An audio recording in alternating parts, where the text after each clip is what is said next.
It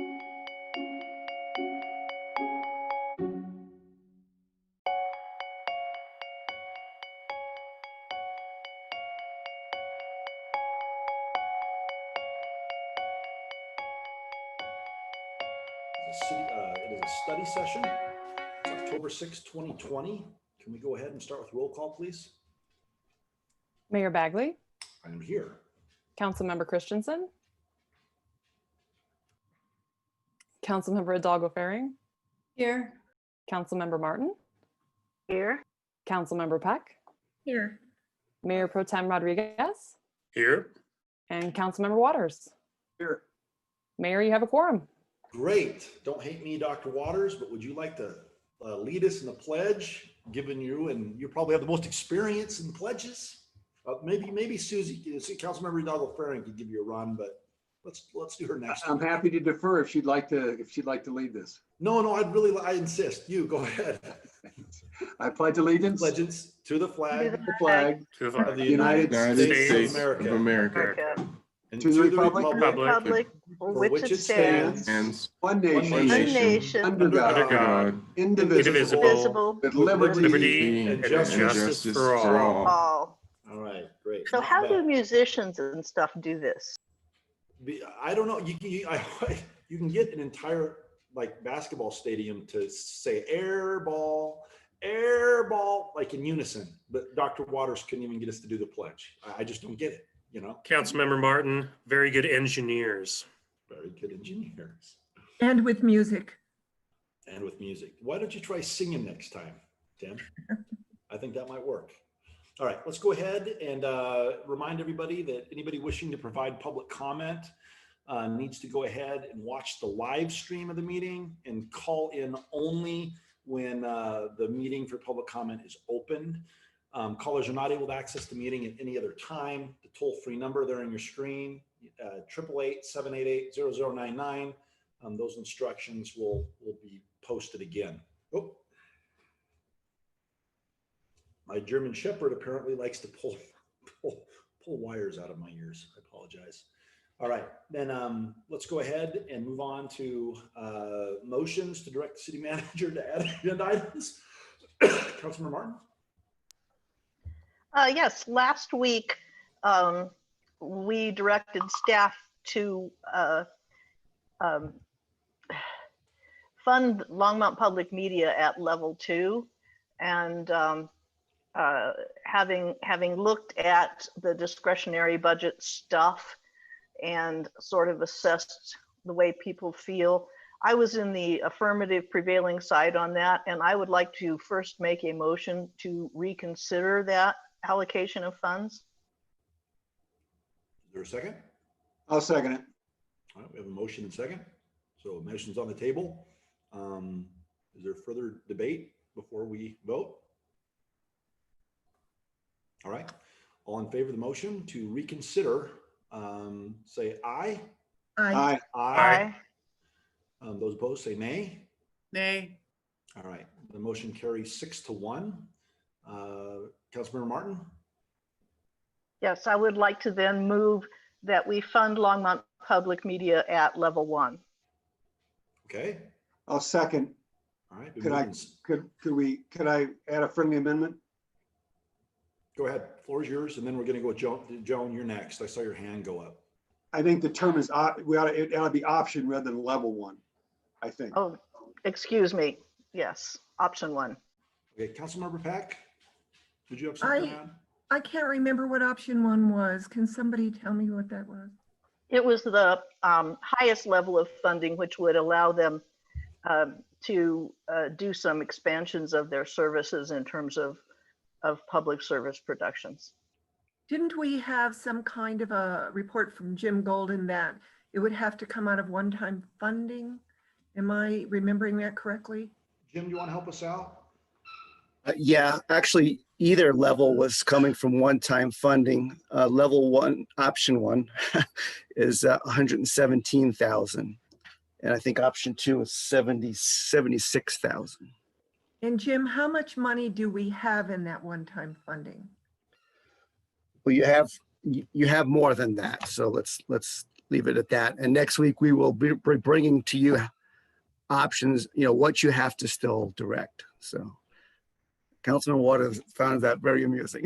Yeah, I noticed that he did. That was a perfect response, Jim. I would have expected nothing less. Councilmember Christensen? Well, I would love to fund them at that, but I also would love to give the library some extra money, give our early childhood education some extra money.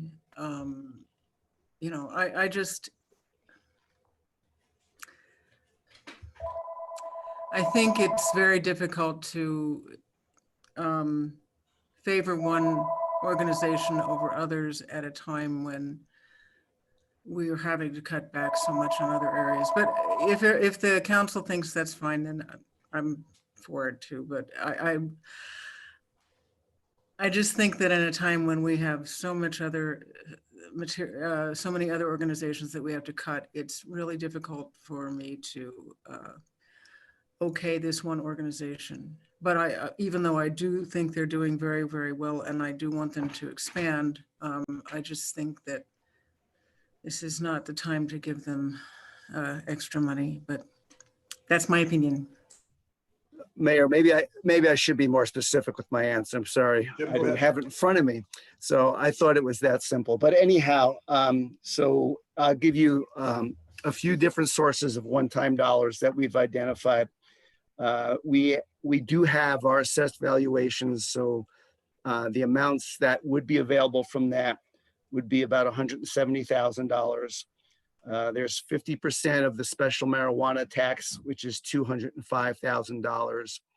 There's the 50% of last year's, the first year marijuana tax, which was undesignated, is $137,000. So all of those are available. And then we talked about over 1.4 million, I believe we said, was going into the stability reserve.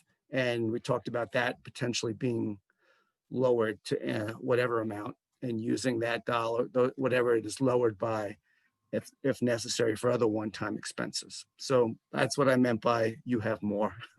All right, Councilmember Peck and Councilmember Martin. Thank you, Jim. And that's why I asked that question. So having that information, I will support this. Councilmember Martin? Yes. The other thing I wanted to say about this is that LPM, I think, other than probably some of the other organizations that could benefit from additional funding, have a firm plan for how to actually have this be a one-time expense. And that taken together with what I think has been extraordinary service during, in terms of communication services for the city, makes me think that we need to encourage them to be able to stay on plan to the extent that they are able, given that they're not able to open up their facilities and build up makerspace funding yet. So that's the reason why I think that we need to make sure that this resource stays intact for the city. And I would have voted for this last time, except that I wasn't sure that there was support for it. All right, Councilmember Christensen?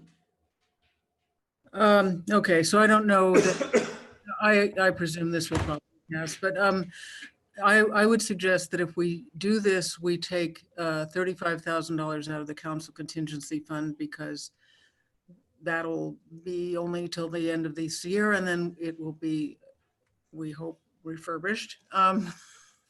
Is that right, Jim? And the rest out of the 50% of the marijuana tax, because it's now 450,000 as opposed to 250,000 last year. So this will not diminish, presumably, our ability to help fund housing and human services, which helped us provide additional vouchers for homeless people, and also helped us fund early childhood education to a greater degree.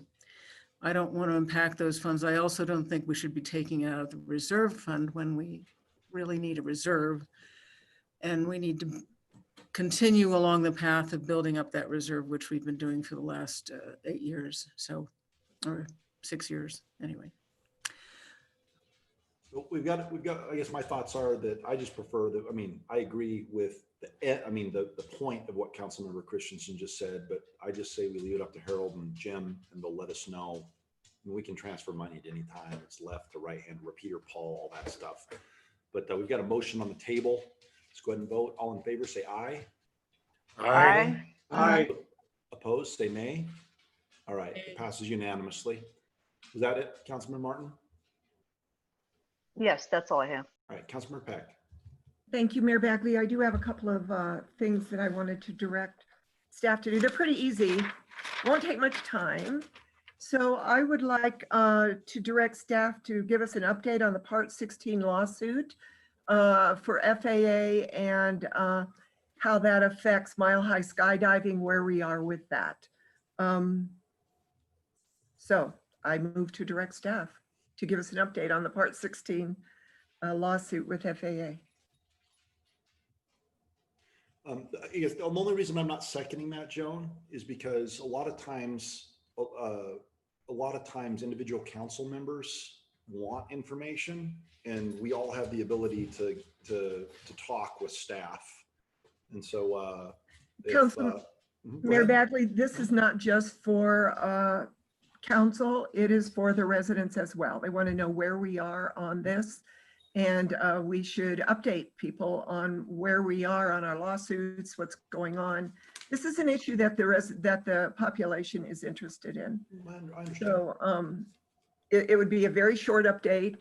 I can ask Harold about it, but then I'd have to email everybody who's asking me. So let's just have him do it publicly. Councilmember Christensen. I would second that. Okay.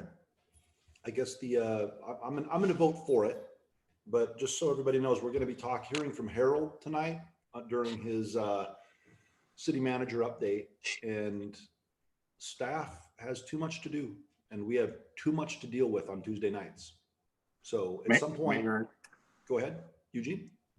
Eugene May, City Attorney. So the update on the Part 16 is that the FAA granted themselves another extension on September 8th to October 9th. Thank you. And we've been waiting for that decision for, I think, over about a year. I knew it would be a short statement. Thank you, Eugene. Perfect. There we go. Eugene, you just rescued me and staff. Thank you. Anything else, Councilmember Peck? No, thank you. All right. All right, seeing nothing else, let's move on to Harold, where is your city manager report? I go after public invited to be heard on. All right, so no, I see the COVID-19, but we're just going to do all of them with that. So let's go ahead and do public invited to be heard. Let's take a 2-minute break real quick as we get people in the queue. Be right back.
All right, how are we all doing on getting back?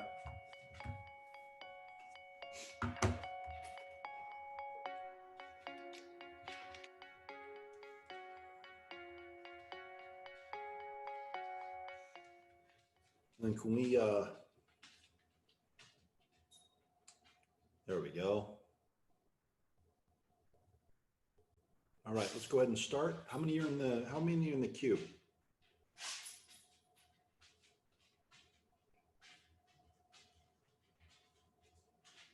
Looks like we're waiting on Lucienne. It is Heather who's emceeing, but it looks like we have 4 in the queue right now, Mayor. Perfect. You want to start calling them in? Pretty please? Yes. Thank you. Guest number 499, would you please unmute? And you will Can you hear me? We can. And you'll have 3, if you would just state your name and address for the record, and then you'll have 3 minutes. Okay. My name is Doe Kelly. I live on Barberry Drive in Longmont. Okay. So first, I'd like to applaud the council's decision to hold a study session on the proposed smart meter program for Longmont. I would like to know, in the October 20th study session, will you also plan to invite an independent expert in the damaging health effects of wireless electromagnetic radiation? And if you haven't planned to do so, why not?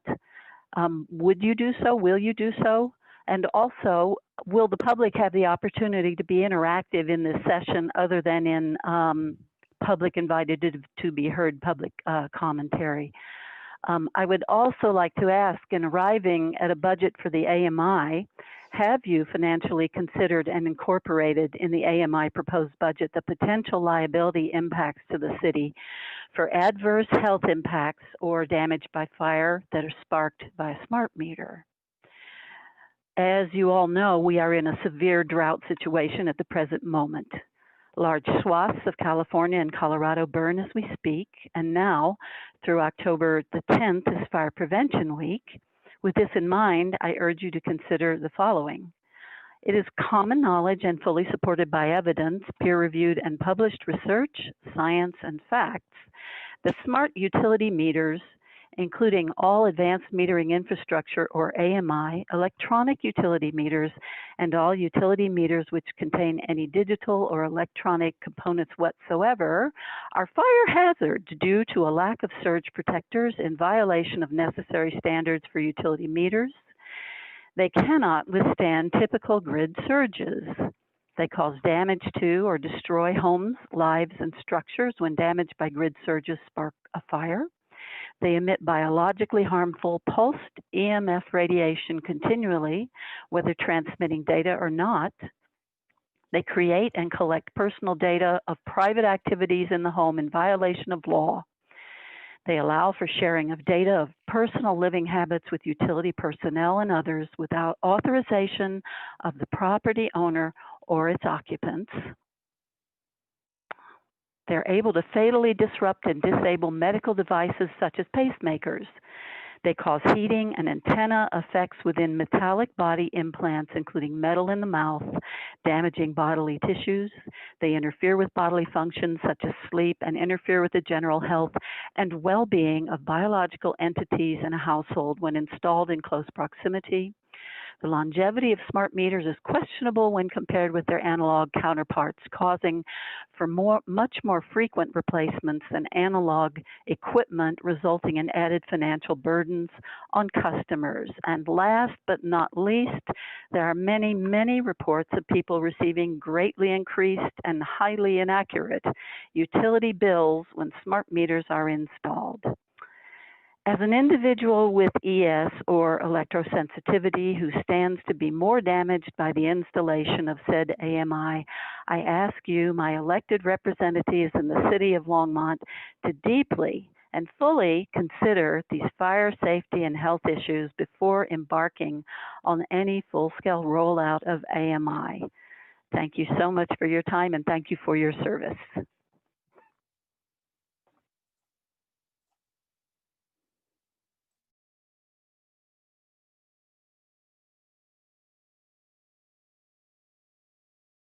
number 418, I just asked you to unmute. If you would please state your name and address for the record. And then you'll have 3 minutes to speak.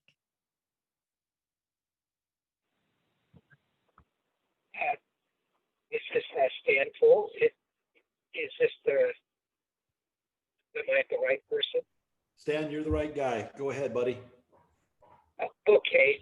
The reason I'm calling is that you're considering an ordinance basically to confiscate my home and to put myself in jail.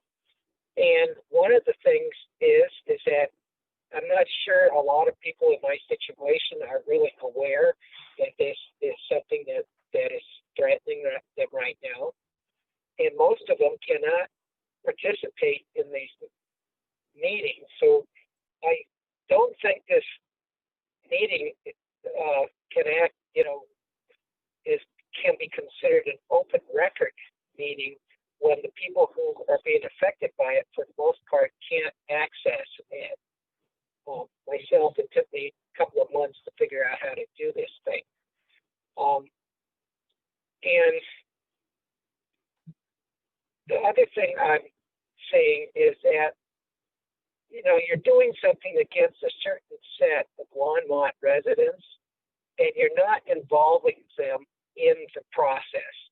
I myself, being aware of what's happening in the city, have beat my head trying to get some sort of access to have some sort of input in this thing. And there appears to be a lot of not good knowledge amongst a lot of the city council and the people putting this ordinance together. Like they're saying, we're going to help you get a place to live. I would like to inform you that I was the one who provided information to the state legislator about the city of Longmont having extreme difficulties with Section 8 discrimination, where people who had vouchers like myself could not get places to live because of discrimination. I would think maybe you should just try to get fewer people living on the street by allowing them to actually get housing free from discrimination. And the other thing I don't think you've thought of is that if you're putting more people without shelter out on the streets, we're going to have more people at the memorial for the people who have died as being homeless. Is that your intent, just to try to kill more people? I don't think so, but that will be the effect of doing something like this. As well as it's probably, you're going to take somebody like me who's getting back on my feet and confiscate his only source of shelter and put him in jail. For doing what? Thank you. Thanks, Dan. All right, number 3. Caller number 518, I just asked you to unmute. Please state your name and your name and address for the record.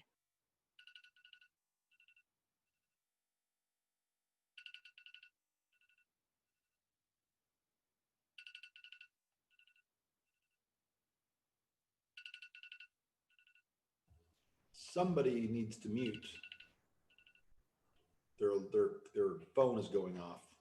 All right. Caller number 518. I just asked you to unmute. Can you? Okay. Can you guys hear me? Yes, we can. Can you please state your name and address for the record, and then you'll have 3 minutes to speak. Yes. My name is John Flower. I live at 719 Pendleton Avenue. That's out on the east side of Longmont near 9th and Pace. I am the president of the Ryder Ridge Homeowners Association. The reason I'm calling is I understand you're discussing some changes to the rules about RVs and motorhomes parked on the streets.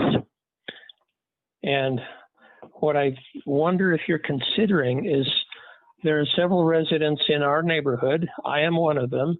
And we have a small motor home that fits in the driveway. And sometimes I put it on the street and sometimes I put it on in my driveway. When we're preparing for a trip, we have to put it on the street so it's level enough that the refrigerator works. I just wonder if you're even considering this kind of thing, because the problem that I think you're trying to solve is people living in the RVs. I don't live in my RV, I live in my house. I live in the RV when I'm traveling places. And so I just want to make sure you're considering that kind of thing, so that if I want to put my RV out in the street for a few days to get it ready for a trip and make a refrigerator working, don't make that illegal. And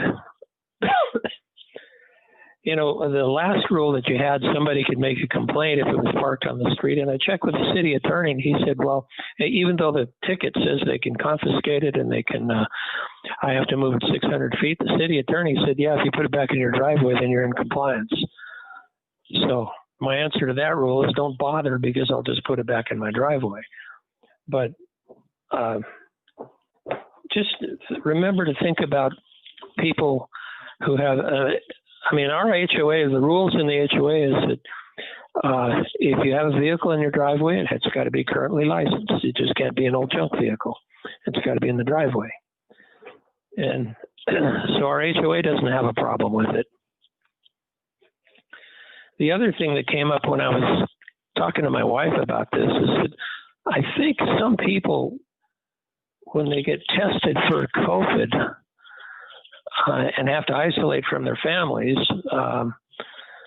you know, what they can do is sleep in their RV if they've got one. You know, the camp place over by the Humane Society, that's closed. The city has some land where they could allocate for that, or make it okay if you got a permit or something like that to sleep in your RV for a week or two on the street if it was because of COVID isolation. So that's something to think about. But the main thing I wanted you to consider is that people like me that have an RV, and it's a good looking, fairly new one, I don't live in it, I just want to be able to put it on the street once in a while so that I can set it up for a trip. So that's all I have. I hope you're thinking of that. Thank you. All right, thank you, sir. All right, there should be one more, right? About it. Yes, give me one moment.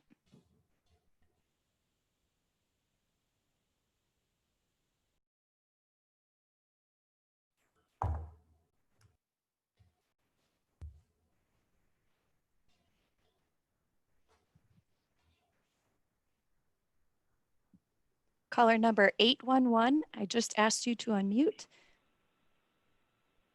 Can you please state your Hello. name? Can you please state your name and address for the record, and then you'll have 3 minutes to speak. Okay, Deb McClintock. I live on 17th Avenue in Longmont. I wanted to speak to Mayor Bagley and the council tonight. I had been on the first round of comments when you had discussed this before, so I'm back again. I'm hoping that the city council will continue to come up with a solution for the RV dwellers. I have lived in Longmont for 26 years, worked for the school district for 25. Currently, I found that I am having to find a new apartment, and I have been living out from 17th for about 5 years now. And unfortunately, my roommate is leaving, and I have to find a new place. So I have been looking for a new place and have found that I am very much outpriced to live here in the city. For a 500 square foot suite, you would need to make $46,044 a year. For a one bedroom, $48,708 a year. And for a two bedroom, $52,534 a year. I cannot find a place to live. I do not make that much money. So my point is behind this is I feel like I'm being driven out of the city of Longmont after living here for 26 years.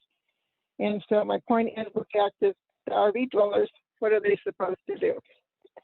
There was a lady who had posted on What's Up Longmont about her situation. She'd been waiting to get her voucher from Longmont Housing. They called her. She went the next day, and they had given her voucher away. I don't know what the ins and outs of that was, but the thing was that it was her and her children that were having to live in an RV. It's not just single people or, you know, people that maybe are more undesirable than others or whatever. And my concern was that she was feeling very upset that she can't find a place to live. And again, I do ask that you would consider the situation of COVID affecting the economy here and job availability here. And I just believe now is not the time to be banning the RVs that are on the street, especially with us going into the winter. And I just don't understand where the city, as expensive as it's getting, where the RV people are supposed to come. And I'm frustrated because I can't find a place to live here in the city of Longmont. And I've been here for 26 years. And it's very concerning to me how there's very few available apartments in town. If you can find any, and they're very expensive. And I just ask that you would come up with a plan or continue to search for a plan on what can be done for the RV dwellers besides just moving them out of the city. I appreciate your time. Thank you. All right, thank you. That's it for public invited to be heard. Let's move. Oh.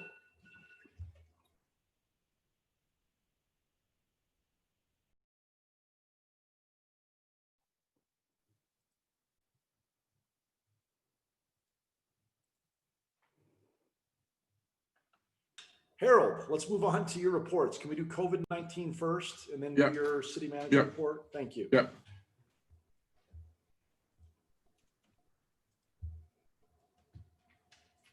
So Mayor, Council, can you see the screen with the graph on it?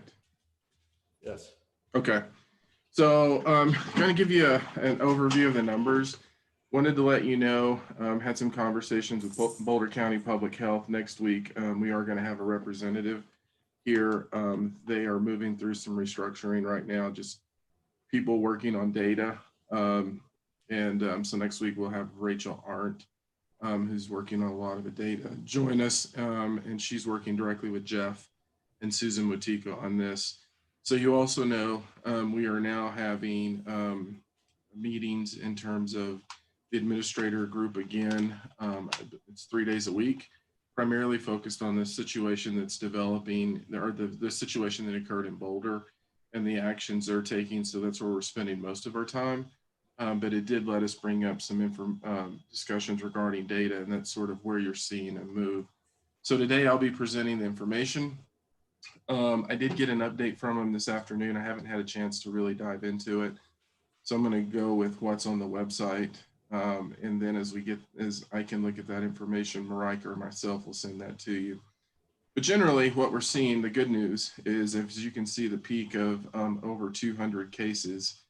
And then where we are today, you can definitely see that the orders that they've put in place and the actions they've taken have started is having an impact in terms of our numbers. And you can see that downward trend when you look at the breakdown per when you when you have the number of students that have been included in this. You can see recently that on September 29th, we had 37 cases not associated with the university and 16. And you can see that downward trend. And so the numbers at the university are getting smaller. But at the same time, you're also seeing the numbers within the community decrease as well. What that really does is when you get into the testing piece and you start looking at what the overall percentage on the PCR testing looks like, the overall rate is 4.1, but the current 5-day average on the percentage is 2.6%, which is much different than what we talked about at the last city council meeting. Again, you can see when we have the 5-day rolling average, you can see where it's really just been dropping significantly over the last few days. And I think a lot of people, when we go over this and when I talk about it with staff, they go, well, are you doing fewer tests? Well, even when you see what occurred recently in October and you can see the number of positives, what you can really see is they're still exceeding 1,000 tests per day. And so this is not they've been performing a large number of tests.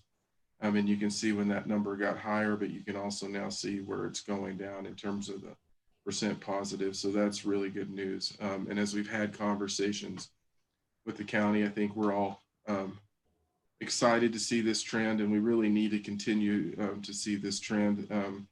You will probably get notes from Marika and Rigo regarding the governor's press conference, but one of the things that the governor said today is that really the next couple of weeks are going to be important for us as we head into late fall and winter, and can really give an indication of what that's going to look like for the entire state and all of our communities. And we still need to be diligent in terms of wearing masks, social distancing, and good hygiene. You will probably hear me say that 3 to 4 times tonight because that's just really important for us.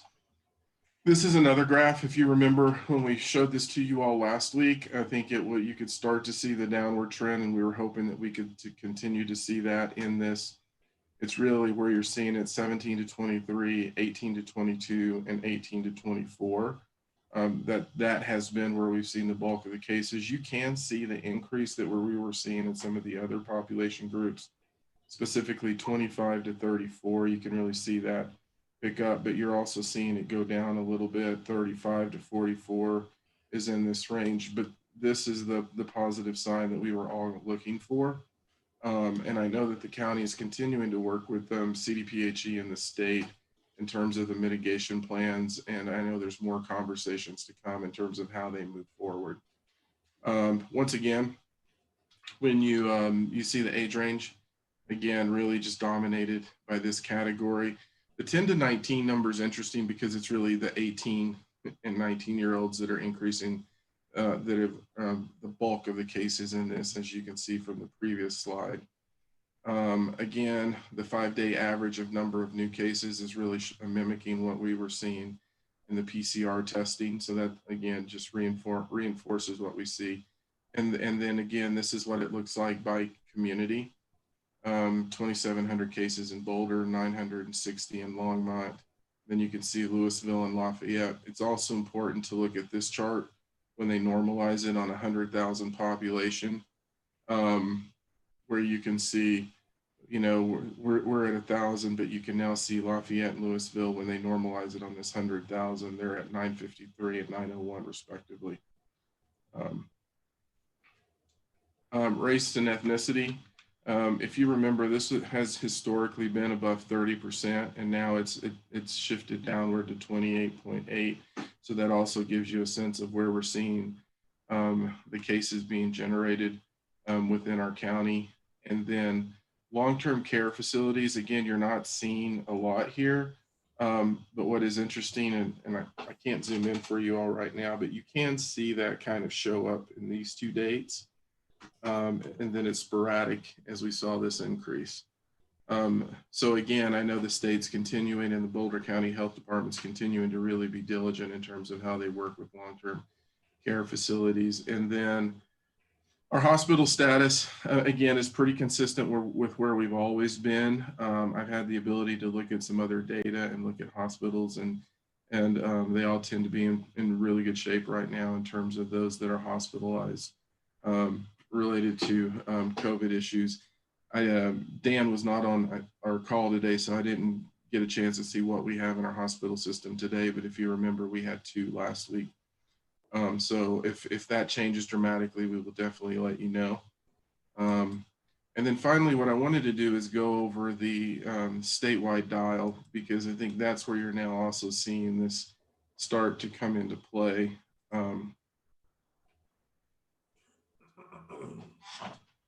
So when you look at Boulder County, if you will remember, the 11 days of declining or stable hospitalization, that's really always been here. In the green, the 2-week average positivity rate, I think last time we talked was somewhere in this area. It has now moved back into green.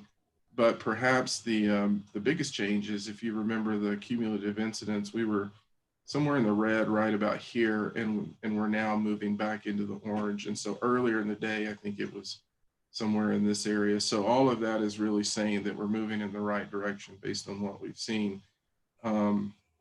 That being said, I think the key message that I'm getting from my conversations with the Boulder County Health and in our administrative call, and really echoing what the governor talked about today, was just diligence in terms of what we're doing. You know, as a county, we've been really good in terms of, and you know, prior to our recent case increase, Boulder County was always performing better than a lot of counties in the state.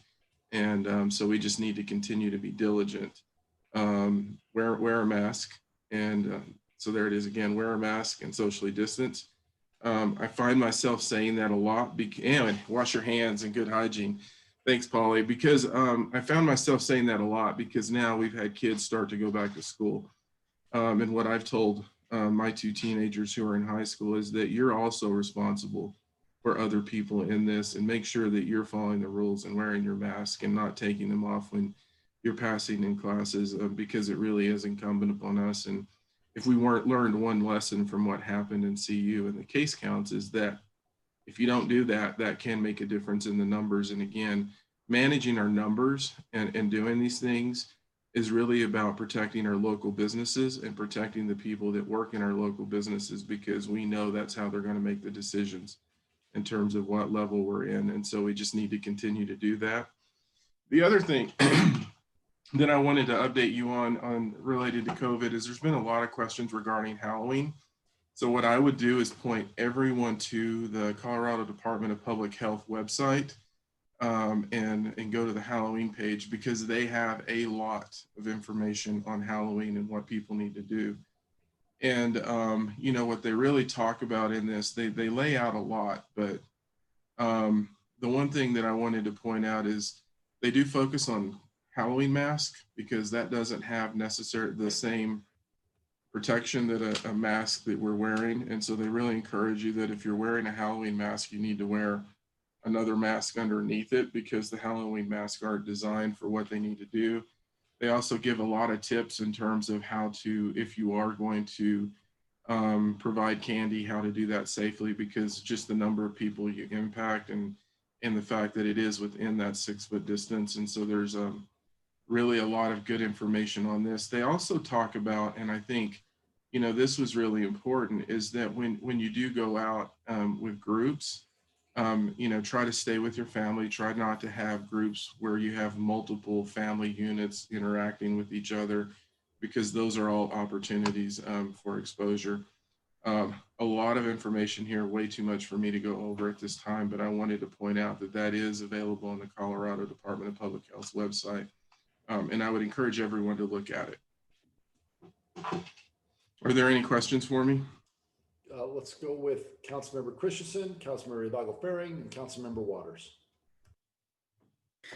Harold, thank you for the information about Halloween. I love Halloween, but I'll have to go to that site because I don't really see a way to be able to safely hand out Halloween candy. But if there's a way, I'll do it. I recently read about the fact that, and I would just like us all to keep this in mind, all of us are fortunate enough to not have to be working in the service industry, although Councilman Hidalgo-Ferring has to deal with people every single day. So you could say that arguably that is that. And the statistic that I found really startling was that for middle class and upper middle class jobs, about 60% of those have either come back or they've been resolved so that people can work at home. But for service industries and a lot of the other industries at the lower end of the pay scale, only 30% of those have come back. So I would, and when I look at the statistics on the people who are dying and being hospitalized, it's very alarming that I have seen the Latino population go up and up and up. You know, the non-Hispanic white population is dying at about the same rate that they exist in the population. But the Latino population is going up by 3% more than their presence in the general population. And that is also true for the Black population, which has gone up by almost twice their presence in the population. So these are typically people who are working in the service industries. And I would ask us all to be really cognizant of the fact that there are many different worlds here. And if you're lucky enough to live in the one that's not as affected, that's nice. But the rest of the people are not getting the same kind of medical care that they ought to get.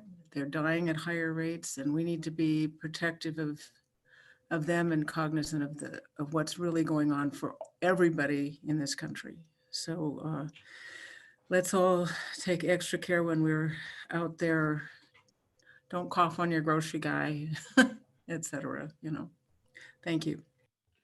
All right, Yeah. Councilmember Farring. Oh, go ahead. I think let's go ahead and make comments. Let's go ahead.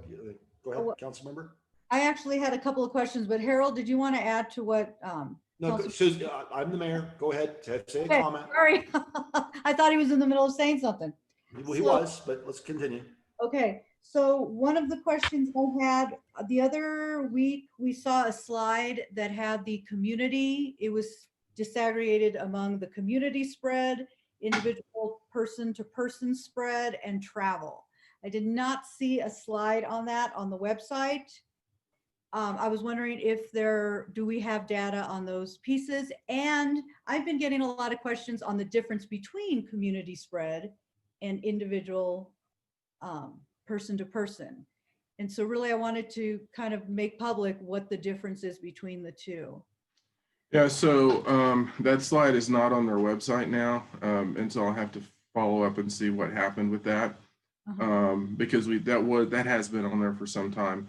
Yes. Generally speaking, the difference is that community spread is where you can't identify whether or not you were connected to someone who is COVID positive, versus person to person is when they go through the social the tracing component, they can connect you to someone who is COVID positive.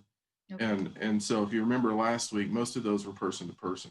Yes. And that's exactly what they were doing when they were looking at the Boulder numbers and why they were able to say, not in the classroom, but here's where it was occurring, because they could identify that via the tracing. Okay.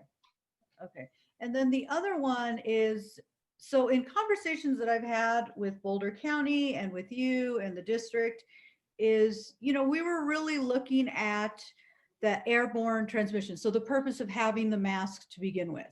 And so I read an article in the Washington Post that CDC is now saying that airborne transmission plays a role. They've updated their website. I feel like a lot of the conversations that we've had at the city level, the county level, and the district have all been planning with the idea that it is airborne, that you do have these, the particles that are airborne. So that's the purpose of wearing the mask to begin with. Yeah, so when you get into the scientific definition of airborne versus the spread of droplets, yes.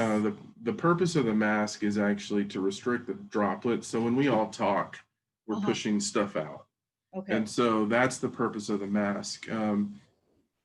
When you talk about airborne, if you remember when we talked earlier about people exercising, yes, and when and where to wear it. So when you exercise and you're breathing harder, you tend to aerosolize whatever it is that's in your system. And then it hangs there longer. So I haven't read that article, but I'll try to read it to see what exactly are they meaning. Yeah. Because it really gets into the nuances and the details, but whether it's aerosolized. And so when you saw what happened in New York, a lot of times they were performing procedures that aerosolized it versus it still being in droplet form. Okay. And that's why you saw more medical professionals get ill. Okay. So I'm gonna. And they've adjusted their protocols. So as we did early in terms of what we do and where we do it in terms of our paramedics, was based on some of that. And so that's when we then look at our data. Again, the number of people that we've had test positive within our organization is lower. I think now we're probably above 10, but below 15, unless it's changed recently. And that's really including those folks that provide that service. And so it is about the precautions and the protective equipment that you wear when you're doing those things. Okay, okay. Yeah, so that's just, again, another thing to think about as we're moving, Right. as we're in hybrid now. So, Right. okay, thanks. And hey, and Susie, I wasn't snapping at you saying, I'm the mayor. I was just trying to push us along. That's it. No, you're fine. All right. Dr. I didn't Waters? think it that way. All right, Dr. Waters. The questions about masking kind of lead to my question. LPM has produced 4 video public service announcements. Having viewed them, personally, I think they're really well done. I'm just curious, what's the city doing with those PSAs, and how are we working with the business community or others to amplify both the message and the visibility of and access or profile of the video of the PSAs themselves? Sandy, are you on? Sandy's really, and Marika are working on the public information piece. Sandy or Marika, are you on right now to talk about where we are with those PSAs?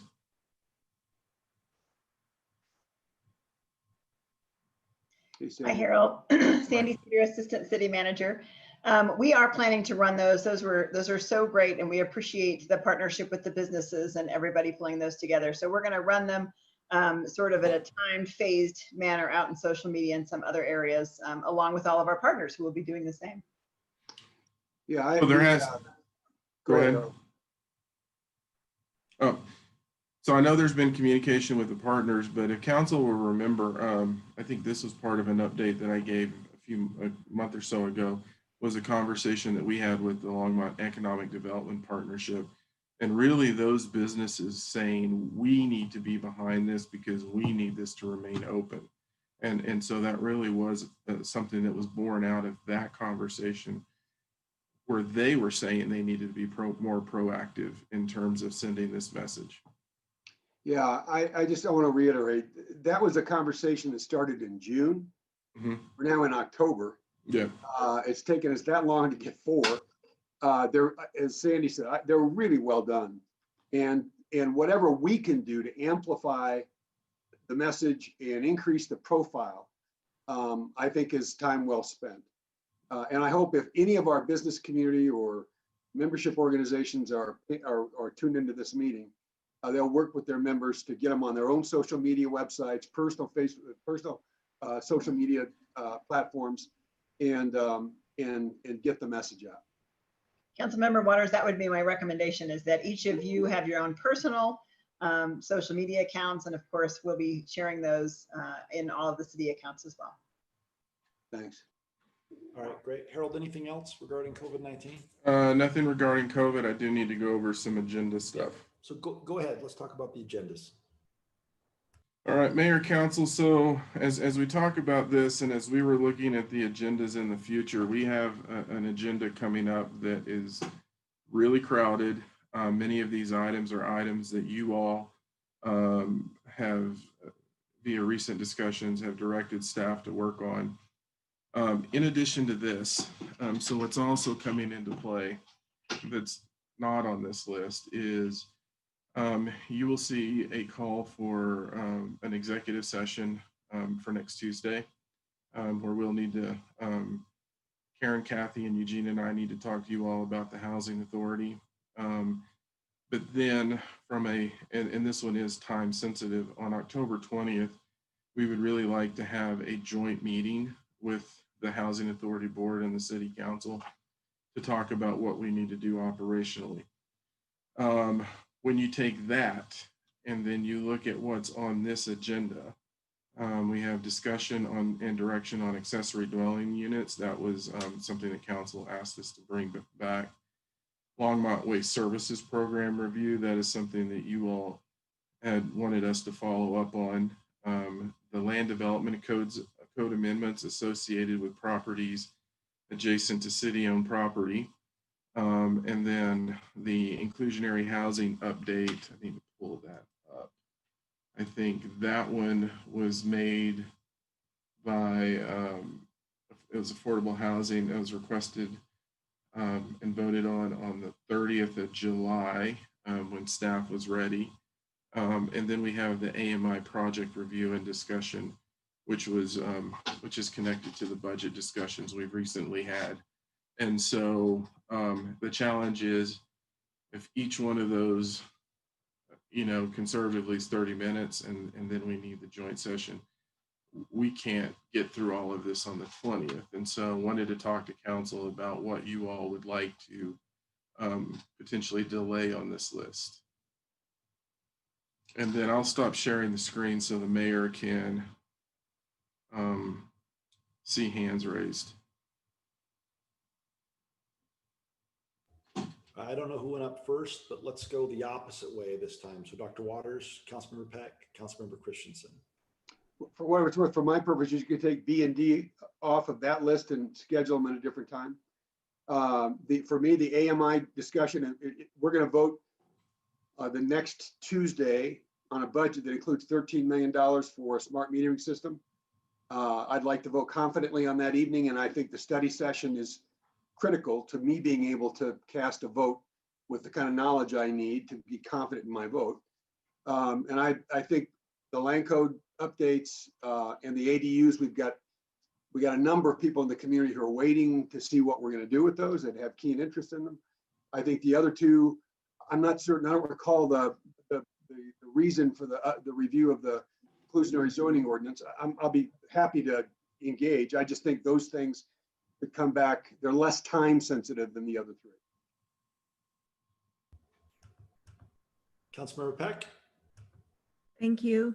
So ADUs, that is not including STRs, right? That's just ADUs. No, that's short-term rentals is coming on the next meeting in general business. I believe it's the next meeting. Then I agree that I would say you could take off ADUs and inclusionary housing. ADUs or the waste services. I can't see the screen. Oh, let me bring it back up. Dr. Waters had said B and D, referring to Longmont waste services and changes to the inclusionary housing. Is that correct, Dr. Waters?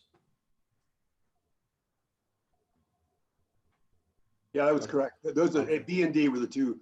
Right. If it were just me, I'd take the B and D off. All right, can we pop them back up? I would do A and B. All right, can we go ahead and there we go. All right, then Councilmember Christensen and Councilmember Martin. Yeah, I would agree with Councilman Waters and Councilman Peck that we could put off the waste services, and I think the affordable housing ordinance is going to be a longer discussion, so I would like to put that off too. And it's not as time sensitive as the other things, as Councilman Waters said. They are things we're going to be voting for coming up, and people are waiting on our decisions, so we need to keep those in the forefront. All right, Councilmember Martin. Thank you, Mayor Bagley. I have a question about the waste services. Is that report just on here because the staff's been working on it and it got ready, or is there some sort of a need to get special direction from the council about it? So that is, I think, a combination of both. That is a report where you all wanted to, I think before, wanted to see where we are, talk about that, and then where do we go from here in the future. Dale? Dale, go ahead. You're muted, Dale. There you go. That's right. He's frozen. Councilmember Martin and Mayor Bagley.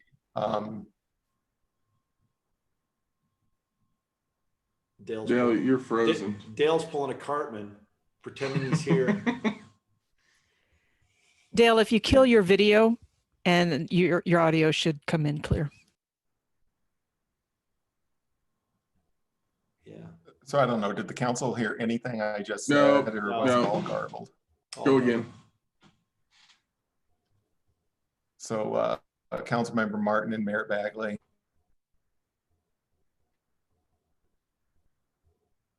He's still garbled, but hold on. So basically, was to give the council. Yeah, we lost him. It can be delayed. So, Harold, It can be.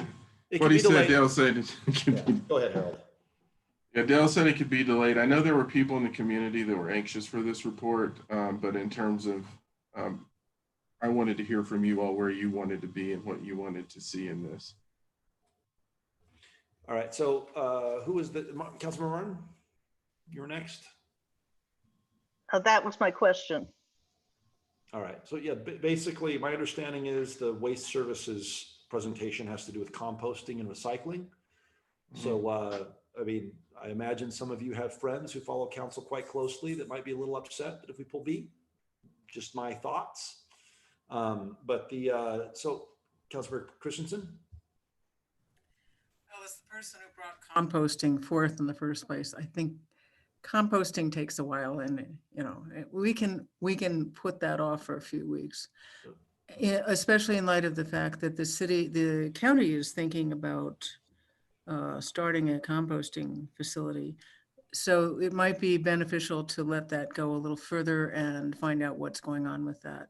But it is a conversation we need to have. But once again, that could be put off, I think, a little bit longer so that we can have a fruitful meeting that's not too jam-packed full of stuff that we don't have time to discuss properly. I mean, I guess, so what I was going to say is that the reason, and Councilmember Peck, I didn't mean to be disrespectful or appear disrespectful to you at the beginning of the meeting when you were talking about the update on the lawsuit. As I talked to Harold and staff, it's not just, this question isn't just about agendas. In order to talk on a Tuesday night and get the information necessary to have a conversation, our staff has to do a lot of work for each of these issues. And so if it's a problem to fit it into a Tuesday night, it's especially hard to fit it into an 8 to 10 or 12-hour workday. And so I know that our staff in many cases is working more than 12 hours a day. They don't get overtime, and they're doing a great job.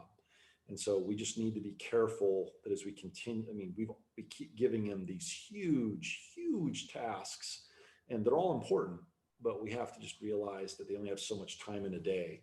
And my personal opinion is that, I mean, the ADUs currently, the variances that we have downtown, there's no homeowners association.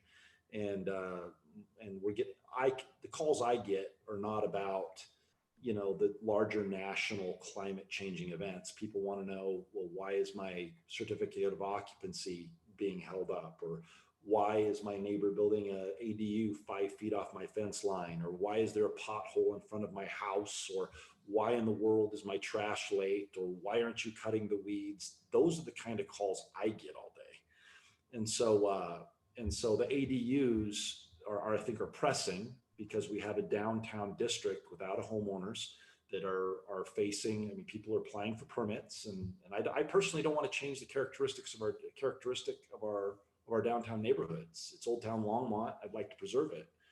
And then Harold city staff, they're the ones who wanted to bring up the waste services, but it sounds like we're going to go ahead and pull B if nobody cares.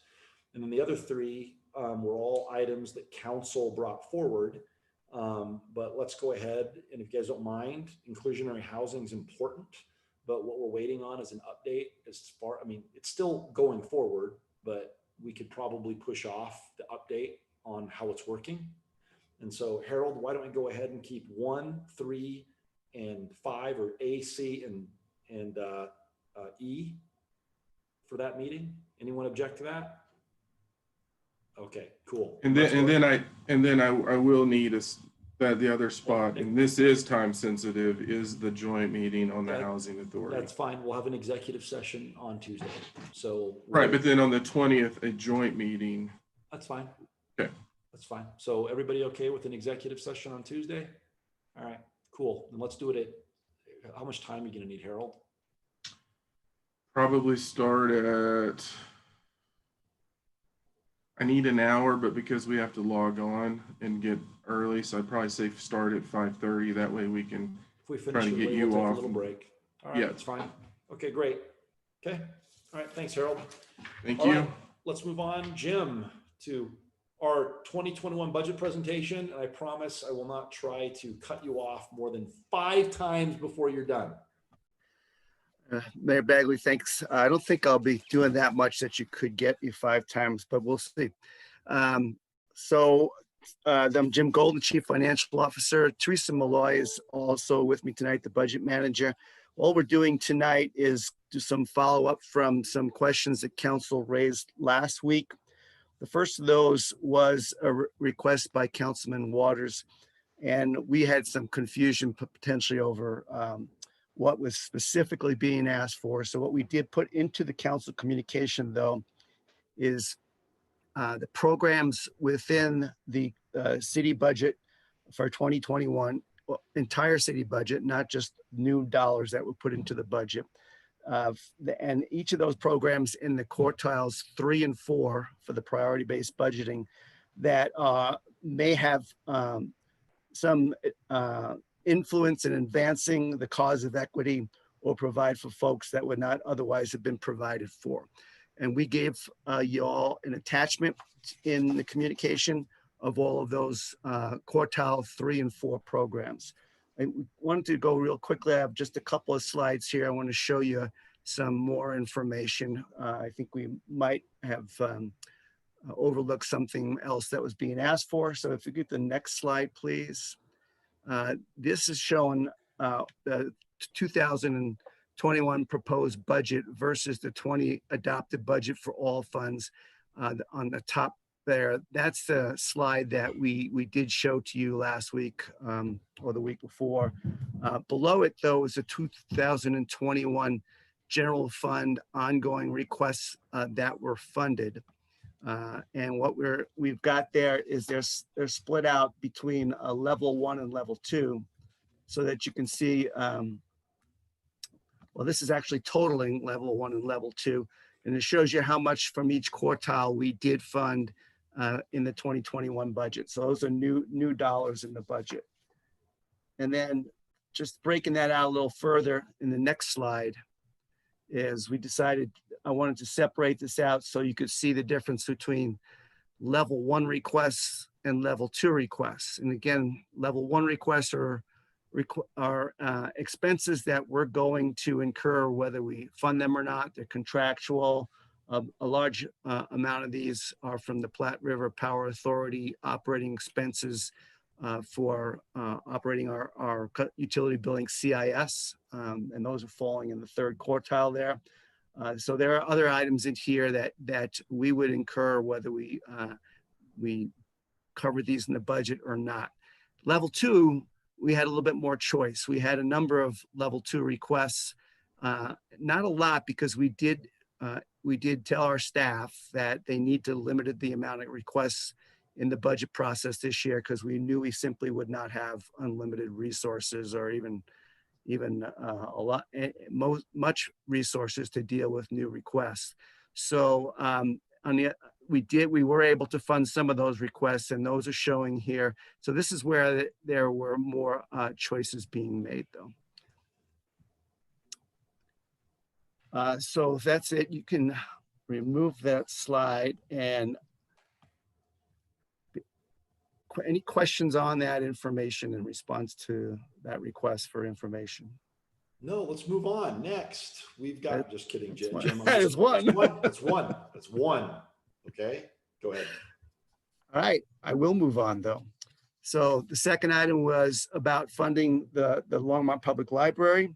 And what we've done is given you some information in your council communication on the amount of dollars in the actually the 2020 budget as well as the 2021 budget for the library from multiple funding sources.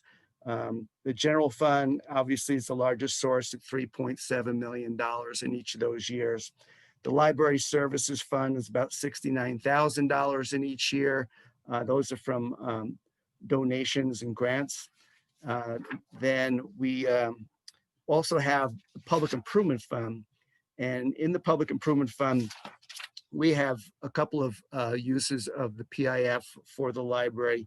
As you know, part of the bond issue that we voted on a couple of years ago was to provide for rehabilitation of the library building. It's $2.12 million. And I believe that project, I know it was slated to begin in 2021, and I think that might still be the case. And then, and that's actually been budgeted already. It was budgeted when we issued the bonds, but it's within CIP to be used in 21. And then finally, we also have in the Public Improvement Fund, we are funding, and I don't have the exact dollar amount because we're doing multiple facilities, but we'll be replacing flooring in the west main entry to the library and the hallway and the meeting rooms. So that's also included in the Public Improvement Fund. Gave you information on certain endowments that we've received in the past for the library. We use the interest on those endowments are able to be utilized, and the library board designate what the use of that amount of monies are, and you have that information in there. I'm not going to take you through that detail. And the only other thing I want to point out is that we only did have, again, we asked them to, we asked the whole general fund to limit their budget requests. There was only one budget request as a result from the library. It was an ongoing level 2 request for $50,000 of digital and print resources augmentation. We were not able to fund that on an ongoing basis. So the city manager did allocate $22,000 of one-time funding for that purpose for 2021. And then the only other thing I was going to point out, I actually pointed out a little earlier in the meeting, which is what type of one-time resources you do have available for you for these needs or other one-time needs in this budget. So I gave you actually the 3 sources being the property tax and the marijuana tax, and then the stability reserve. So I want to point out that the property tax and the marijuana money from 2019 and 2021, I gave you a bunch of numbers on that earlier tonight. The total of those numbers is $512,000. So I would recommend, obviously, that you allocate those first before you consider going beyond that to the general fund stability reserve, where we did allocate $1.4 million toward that purpose. That's all I have. I can answer any questions you might have. Councilmember Peck. So thank you, Jim, for that update. But I do want to point out that the bond issue for the library was capital improvement project. It wasn't really operating dollars or to buy anything to improve the services that the library can give. So, and I do want to ask why we did not fund the full 50,000. That's really not that much money that the library asked for. Why don't we give them the full amount instead of the 22? I will say for ongoing purposes, we really did not have any more ongoing monies to allocate, but the city manager did consider a lot of requests for one-time resources. And I think overall, he wanted to limit how much dollars we were using on one-time expenses in the 2021 budget. And so that's why he wasn't funding, he only funded $22,000 for that purpose. But Harold, you might want to add to that. Yeah, so I think there were a couple of components in this. One, there were 2 components to the request, and in talking to them, and Karen, I may have to have you help me jump in to help me remember what the conversation was on that. But the 22,000 was really directly related to materials and online resources, and then the remaining portion, Karen, what are you on? Do you remember what that was allocated for?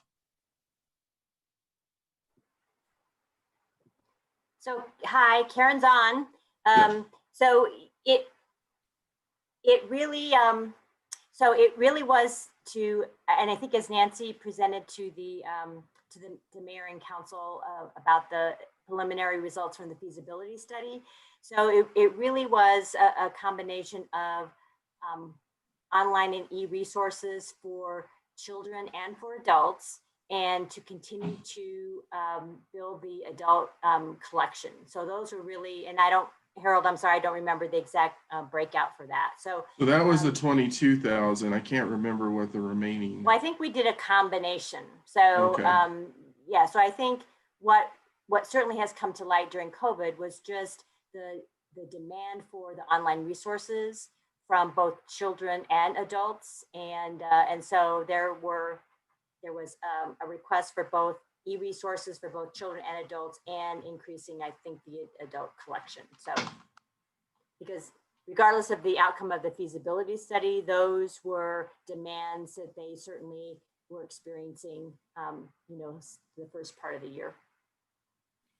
And I think that with what is being demanded of our students, be they higher education or elementary, and I'm talking about FRCC as well, that during this time, even if we have to put one-time funding, we don't know what 2023 is going to look like, or 2022, that even those issues will be brought up at those budget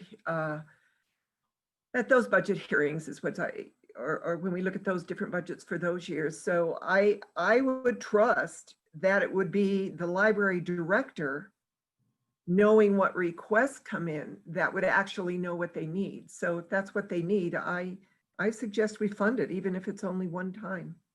I'm always going to be a huge advocate for the library. Give them what they need. So I guess I'm going to make a motion then that we fund that $50,000 that they requested, whether we take the difference out of one-time funding or not, and then revisit it if they bring it up again next year during the budget process. All right. Well, I'll second that to advance the discussion, because I'd like to add to the thinking just a bit. All right, it's been moved and seconded. Dr. Waters? Add to the thinking.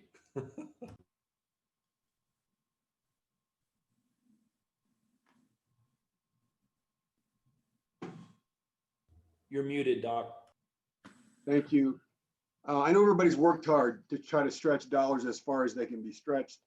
And anything we do will be viewed likely by departments like, well, why didn't they do that for my department? But I do think the library's been perennially under-resourced. Mm-hmm. So anything we could do in one-time funding, I think makes sense or is worthy. I would add to this. I wouldn't want to just limit it there, because I have this question. I don't know what the dollar figure would be, but there was the work that's been done on the feasibility study. None of us have seen the results. As the library board liaison, I haven't seen the results. We're going to see those results, I think, at our next library board advisory meeting. But I guess it's a question, are we budgeted? I suspect we're not. Maybe we are, just through our planning department, to do the kind of planning that is necessary once we have a feasibility study, to translate the feasibility study into a set of planning documents that give us enough specificity to know what to do and over what kind of time frame and what it's going to cost. There's a parallel question here, Harold, and that is, I think we did pretty good work, a collective we, both inside and outside the city, staff, members of the community, on the STEAM work a year ago. We budgeted this year to do some follow-on. We that money didn't get spent, but I think we've got the STEAM area falls right into the First and Main project, and both the feasibility study and the STEAM work need to be translated, I think, into planning documents to make that work really useful. Am I thinking about that right? Because if the answer is yes, then my question is, how much more would we budget for the library, not just for to get to the 50, but beyond that, to flesh out from a planner's perspective, or using planning expertise, the planning documents necessary to actually make the feasibility study useful. Anybody else? Harold, do you want? Go ahead and ask. No, that wasn't a rhetorical question. That was a real question. Harold, go ahead. Yeah. So we, so when we went into the COVID world, some of the money for First and Main, I'm going to answer a couple of questions in this. So some of the money for First and Main and some of the money for the STEAM project, we held because we said we may need that. And then as Jim has given you the updates. In the chart that he indicated, those are monies that are now less likely to be needed. And so we will have those to be utilized. And I'm looking at Jim too, to utilize in that project. And then how much did we put in the budget for those, Jim, this year or next year? For the first and main transit station? Yeah, for this year, it was 2.5 million. Correct. So it's 2.5 million in the contract, and then for the steam, I want to say we had 150. 150 was the number. Yeah, we had 150K. 150 that we can use for next year to do the work. In terms of what the dollar amount would be, I would need to get with Nancy and Karen to understand what would we need to then move into the next step of where we go from here in terms of the library. Now, from a facilities perspective, in terms of what do we need to do with the existing facility, that is the money that Jim's talking about in terms of what's going on with the building, because you know, what we can do to the building and how we understand that can also impact operations in terms of how can we be the structure become more efficient and effective and provide services that we do at a different level. But, you know, I don't know. I'd be guessing right now in terms of what it would take, but that's a question that we can ask Karen and Nancy. We can have that available on the 13th when we ask for final direction. It just seems to me that the work, the follow-on to the feasibility study and the planning to translate the work that was done on STEAM into something that's actionable, in which somebody could make decisions, us or somebody else, about investment opportunities and land aggregation, that kind of thing. There's work that has to be done. It likely could be one-time money for the work on both projects. That's what the way that seems to me. And I'd like to know what that would require on the part of the library that we could add to Councilmember Peck's motion to both do the digital materials or whatever that's going to buy and finish, put us in a position to take advantage of the feasibility study with putting together a set of planning. The other thing in terms of digital materials that I think came into play, I'm trying to remember back a few months. We also got a grant from the National Endowment for the Arts that was a joint grant between the library and the museum. And so there was a large digital divide component in that grant funding that's in play. And then also on the digital divide access and library programs that you all are talking about, we also did put the 110,000 via the CARES funding into that arena as well. I needed to cover those two pieces. Karen, do you have an idea of what it would take for the next phase? Mayor and Council, and Harold is correct. So Teresa reminded me that the other 15,000 of that 50,000 request was for the hotspots for the library, and we were able to get hotspots funded through the National Endowment for Humanities grant. So thank you, Teresa, for reminding me of that. So, you know, I would say in terms of the feasibility study and Councilmember Waters, what you'll hear at the library board is that we will, what you're going to hear is what are the needs, you know, what are the gaps, how does Longmont funding compared to peer libraries, you know, around the nation in terms of size of facilities, in terms of size of budget, those kinds of things. So that is all going to be presented to the library board, and certainly we'll bring that back to City Council. So what will not be completed yet is the next step is, so how might we fund that? So we should have a figure around what's, you know, what is a gap, and some of that's going to be about facility, and so the work that is yet to be completed, and some of that is really linked to COVID, to unstable finances right now. I mean, you know, across the nation. So we'll probably have a better idea of a gap, but we will not have the work completed yet about what are the various ways that we might be able to address that, the various sources of funding. Can I make one more comment, Mayor? Yep. So Karen, I get it. You know, there's a lot of unknowns. Mm-hmm. I just would not want to get into 2021 and when we raise the question about, so now what, we have the result of the feasibility study, or gee, we did pretty good work on the STEAM area. And I wouldn't want the response to be, well, we didn't budget for that. So those things have to be sidelined until 2022 to return to the discussions.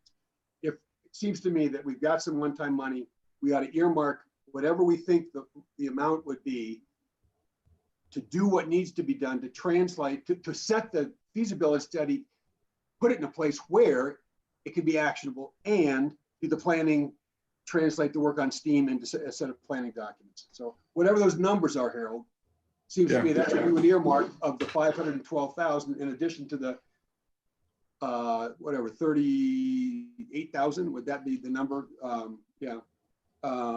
That or 28,000 that Councilmember Peck is proposing. Yeah, and so I do need to go back and answer that question. So of the 50,000 request, 22 that we funded with one time, the remaining 18,000 was actually covered via the grant in terms of what they requested.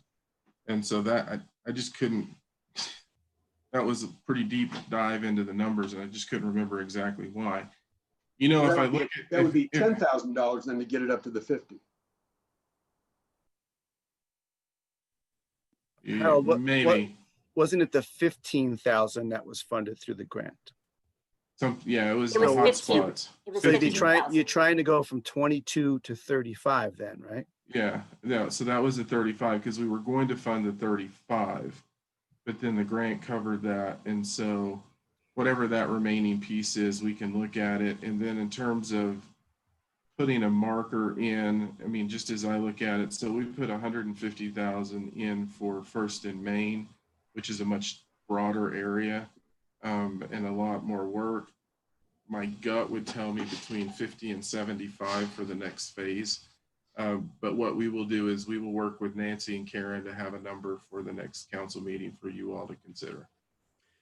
All right, Joan, do you want to repeat your motion? Yes, but I just want to clarify. So we're talking about just 15,000 to bring them up to the 50 that they asked for. Is that correct? Okay, so I'm going to amend the motion that we direct staff to find the $15,000 in their budget somewhere to bring the request from the library up to the 50 grand that they requested. I'll second the amended motion. I think it's a great amended motion. All in favor, say aye. Aye. Aye. Aye. Opposed, say nay. All right, the motion passes unanimously. Thank you, Councilmember Peck. All right. Can I ask for clarification now? So sure, Jim, go ahead. Did I not just hear to tell us to go find it somewhere else in the budget? Did I? Basically, what you would take that as is we're going to go ahead and asking that you please take 15,000 from somewhere. One time. So it could be council, could be one time, council contingent. You just come back and let us know what's easiest for you. Okay. Okay. All right. So Jim, we're done. You're done. Wow. Okay, cool. Thank you very much. All right, let's move on then to follow up and discussion about RVs. Harold, you around still? Or Karen, you going to take this one? I don't think this is yours. Or is it yours? No, this is Karen. All right, go ahead. Great, Mayor and City Council. So there are a couple of items associated with our conversation that we had back in August about RVs and the increasing number of individuals who are using RVs for their living and the conditions of those RVs and the impact on the neighborhood. So I'm going to start with the first couple of items that council asked us to come back and have a discussion, and that had to do with basically there were three directions that we got from council. One was to consider an RV ordinance that would prohibit RVs or sleeper vehicles from being parked on public property, including parks and trailheads. And then there was a direction that says, okay, so if we do pass such an ordinance, we want to look at some options for providing assistance or helping folks who are using those sleeper vehicles for their housing temporarily because of circumstances, and what might we do for those individuals before who are impacted by an ordinance should council pass it. And the third direction that we received had to do with an inquiry about the county-owned land along Alaska Avenue, and could we have a conversation with Boulder County officials around potential uses for that property that the county owns in Longmont, for potentially for an RV lot, again, for folks who are living in their RVs due to circumstances and not by choice. So after this conversation, Shannon Stadler from Code Enforcement and Jeff Satter from Longmont Police will be talking about the RV ordinance. And we thought that it might be helpful to have a conversation about the other two items before you have the conversation about the RV ordinance. So I will hit it fast, Mayor. And so I appreciate it, but can we start maybe with the last one first? That might be easiest. You don't have to. Never mind. Just do what you're gonna do, Karen. The last one first, meaning the ordinance. No, you gave a list of things. Yeah. Well, I'll go ahead. Just do it. Well, I'll way. start with one. I'll start with the request to have a conversation with Boulder County about using the property at 1288 Alaska Avenue as a RV safe lot. So we included in your council packet, and I believe the city manager also forwarded a letter from Jana Peterson, who's the administrator for Boulder County, and basically indicated that that land is in use. So there are 3 departments in the county. So it's the Sheriff's Department, Public Works, as well as the Boulder County Housing Authority that are using that property. It has an active use, and it is not available for any kind of community use, including parking RVs in that lot. So that's the answer to that question.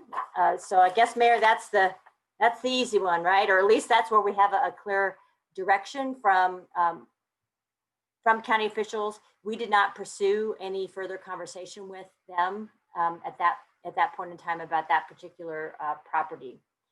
So the second thing that we did some follow up on, really had to do with the what else might we be able to do, or how might we be able to assist folks who are living in their RVs by circumstances to basically help them in the event that council would pass an ordinance banning recreational vehicles or sleeper vehicles from public property. So there were a couple of things, and so Eliberto Mendoza, who also works in community services, is on the line. He did some research as far as what is available as far as RV parking in close proximity to the city of Longmont. That information is in your council packet. So he researched the Country Wood Inn that's here in Longmont, as well as the mobile home, an RV park that's along Highway 52, as well as the Johnson RV park, which is in Johnstown, which is further away from here. So in essence, you'll see that information in your packet, but there wasn't a lot of room, a lot of space available in those 3 areas for basically parking RVs in there. There's a wait list, and they're in pretty high demand. The other thing that we did talk about initially was a conversation with Boulder County about the use of the fairgrounds and the RV camping and parking that's there. And what we certainly discovered in that initial conversation, and I believe Joni Marsh had the conversation with county staff around that, is that the RV campground is closed right now. So the only thing that's really functional in the campgrounds, the fairgrounds, is that RVs can access the dumping station for disposing of of basically wastewater. And so that is operational. And if we were interested in providing any kind of vouchers or assistance for RVs to be able to dump their wastewater in the dumping station, that would be that is certainly something we can pursue. There was a follow-up discussion. I believe Harold had a follow-up discussion with Janet Peterson about, could there be any possibility that on a short-term temporary basis, 3 months, maybe up to 6 months, could the fairgrounds RV be a possibility for some temporary location of, again, folks that are living in their RV by circumstance, not by choice, that we might be able to work out something and provide some assistance and really helping to get folks linked into services or some kind of housing options, given that that council might be passing an ordinance that prohibits RV parking on public property.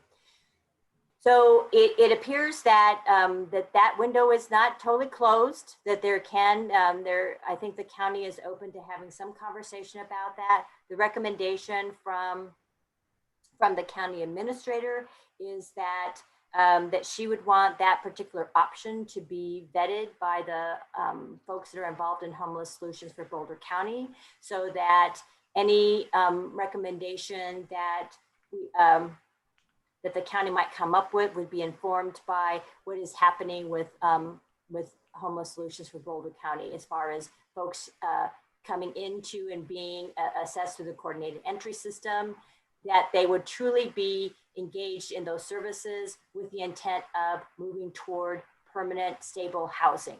So anyhow, that was that window is open, and I would say that if council wanted us to pursue that conversation with Boulder County and Homeless Solutions for Boulder County, that it seems like that could indeed be possible.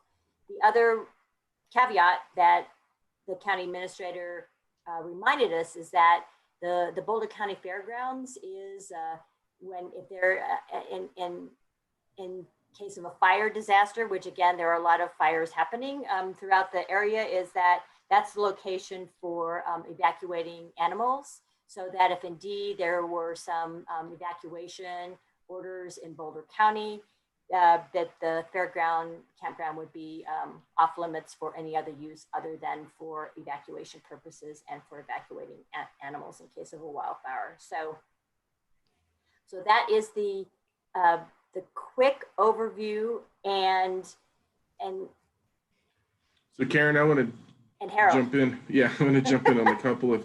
So one of the things that Jana and I also talked about, and it's really about the B&B question in terms of the county regulations, and so she did look in to see if anything had come through their system.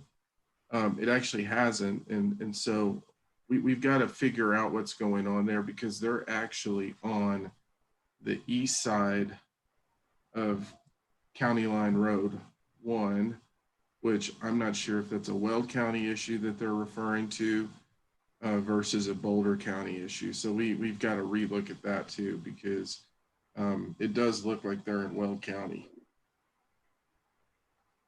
if it's the right location that I'm looking at. So we've got to figure that one out.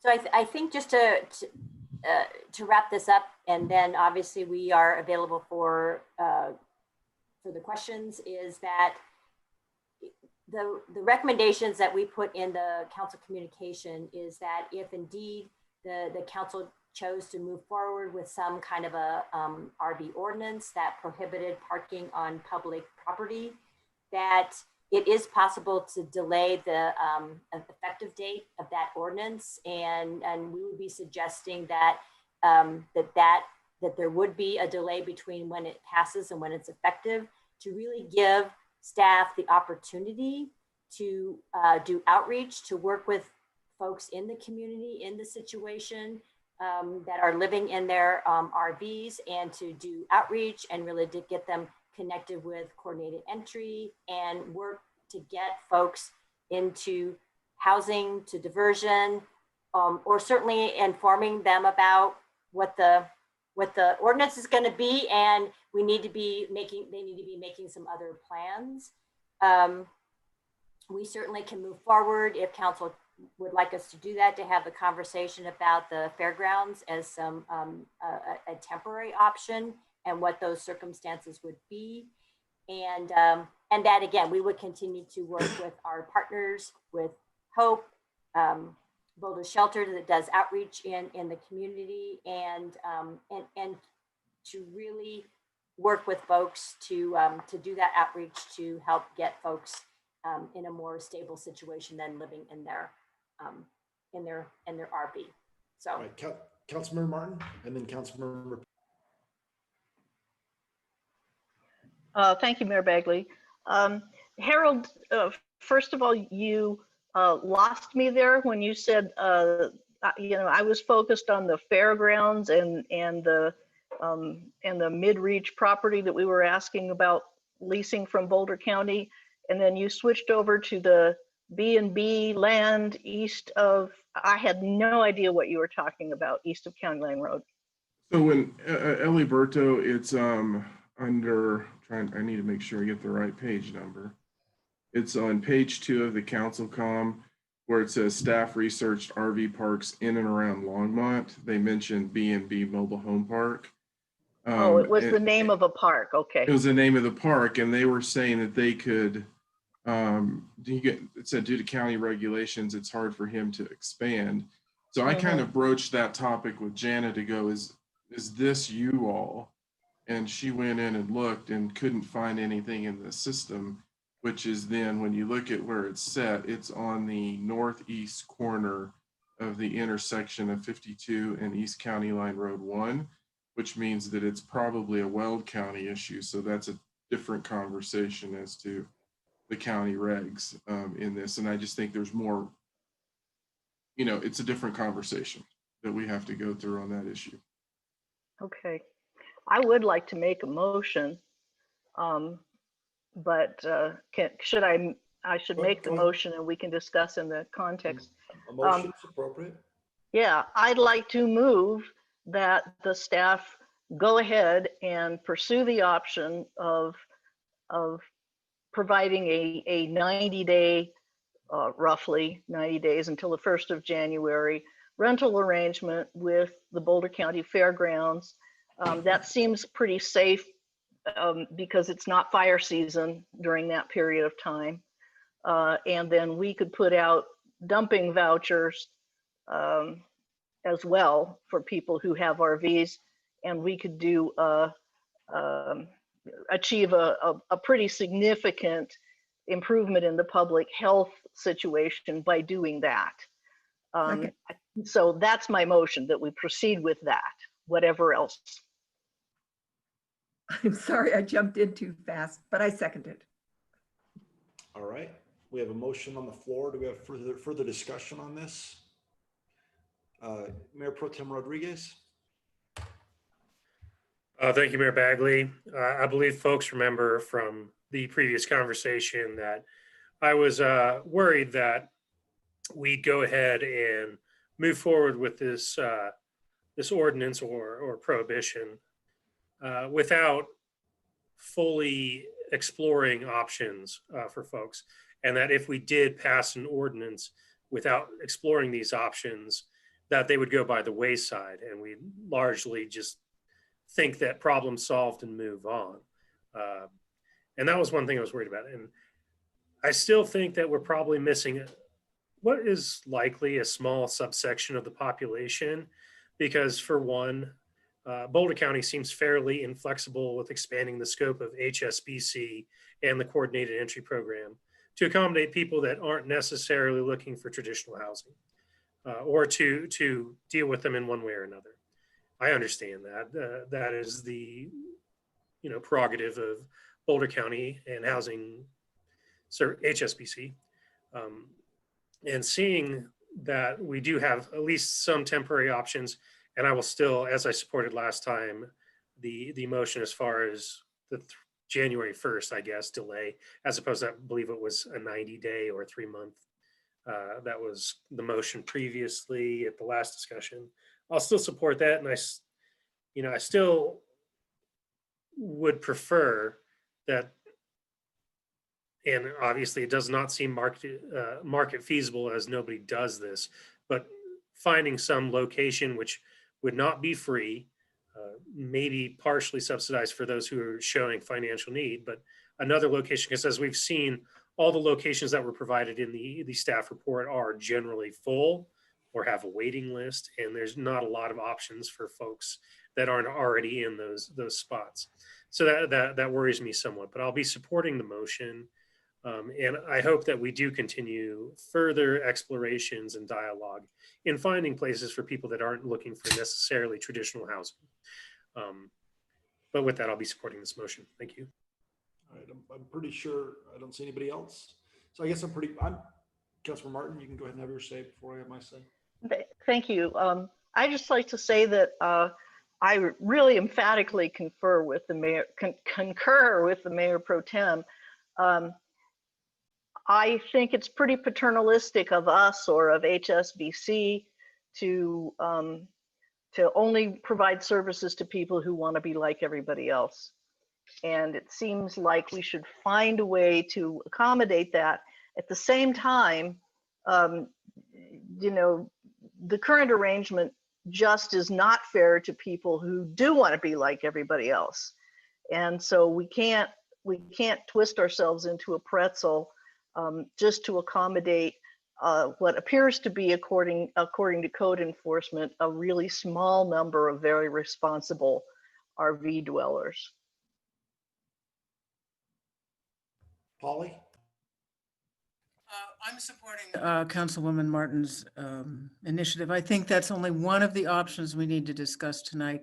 I agree with Mayor Pro Tem Rodriguez that we need to have a multi-pronged approach. We need to give people some time to adjust to this. So I'm all for what was suggested in the packet, that it not take effect until, I thought it was January 30th, but we certainly can't have people in the middle of the winter with no place to live.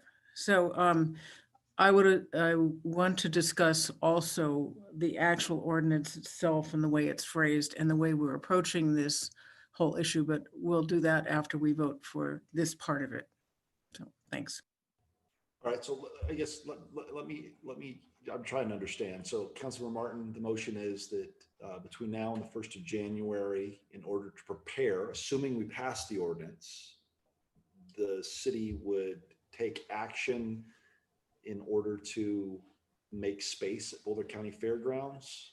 Yeah, so it was strictly to proceed with the line of attack that Director Roney described, which is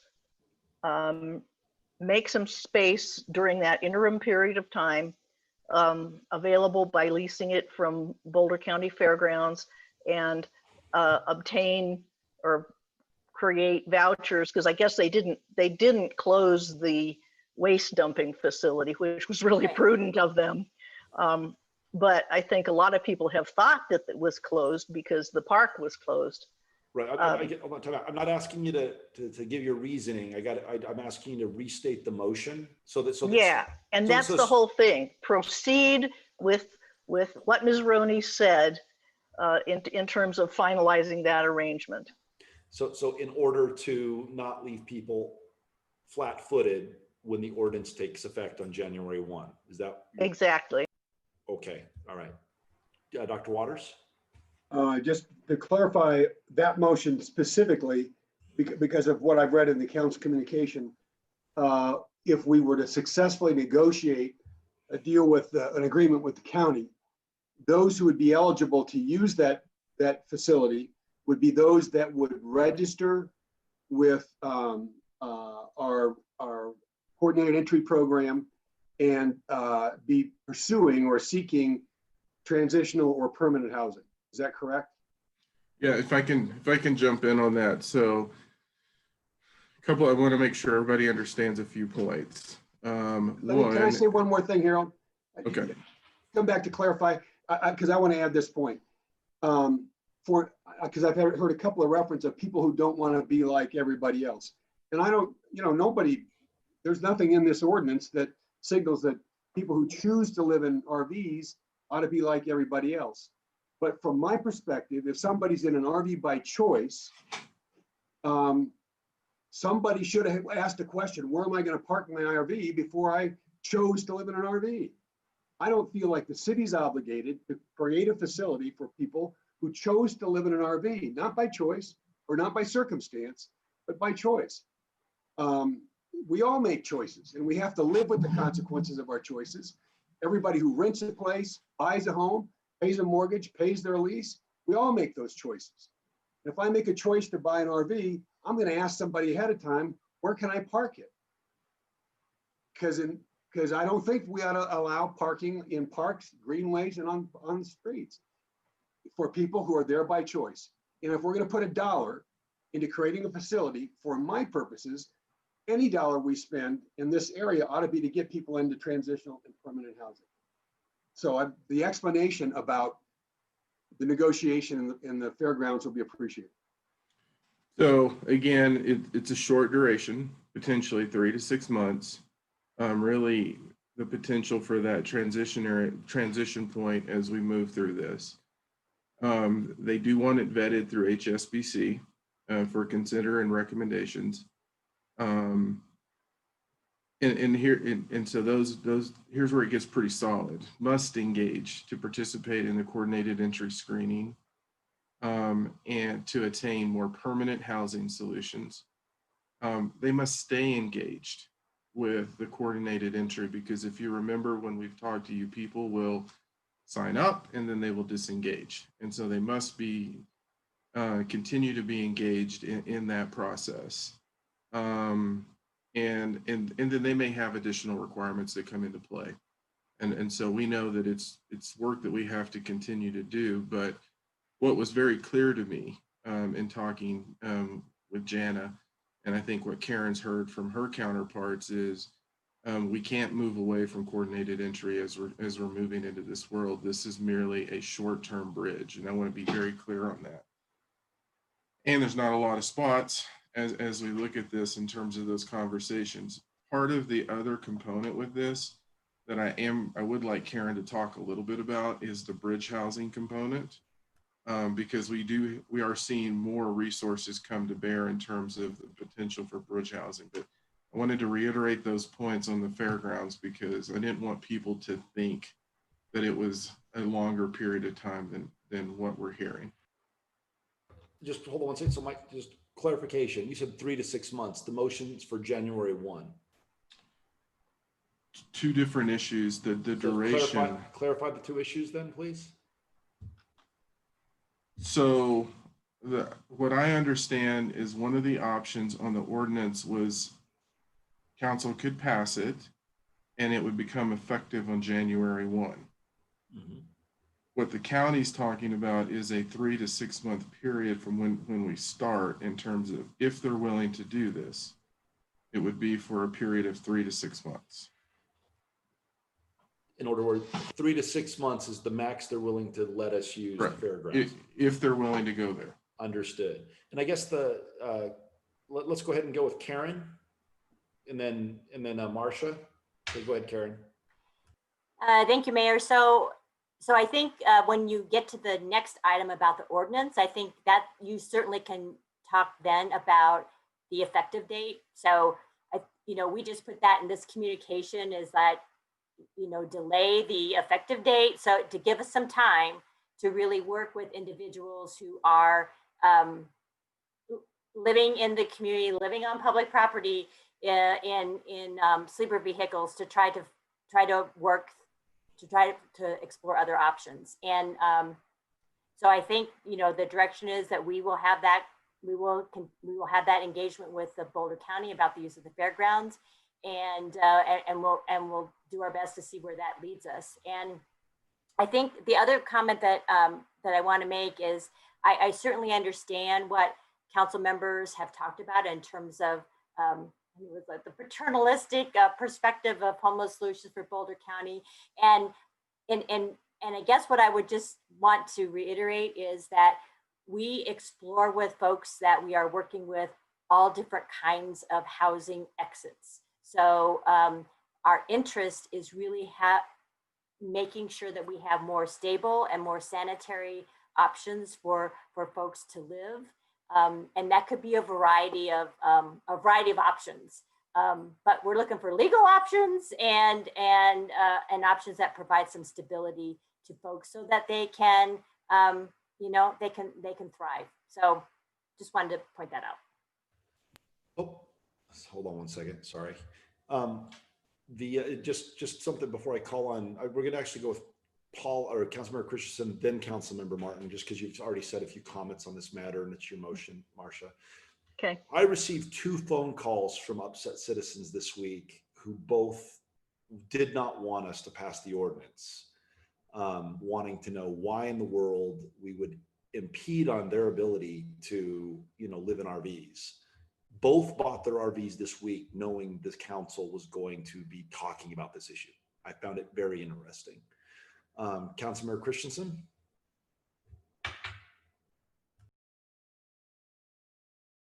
You're muted, Polly.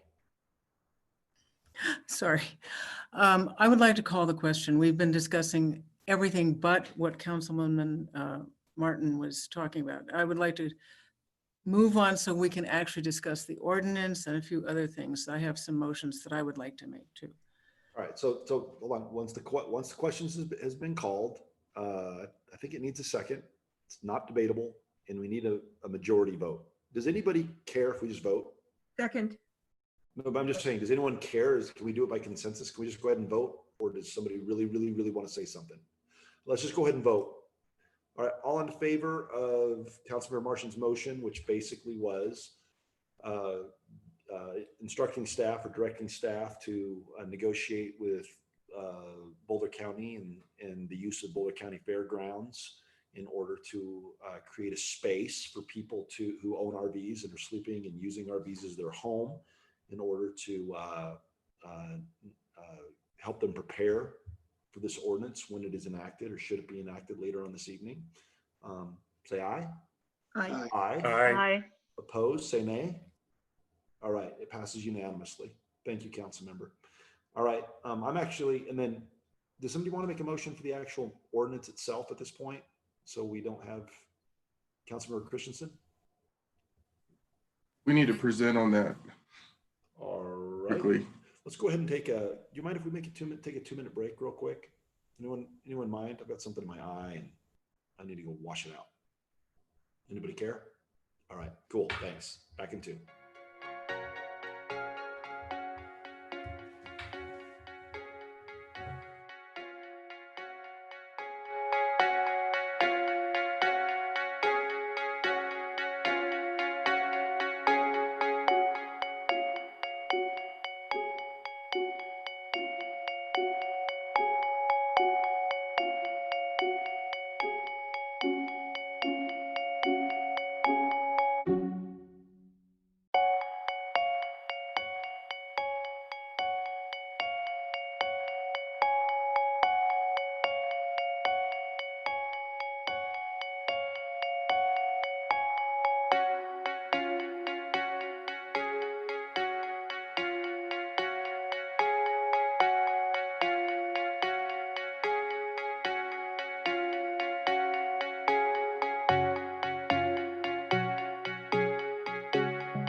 My council chambers is cold.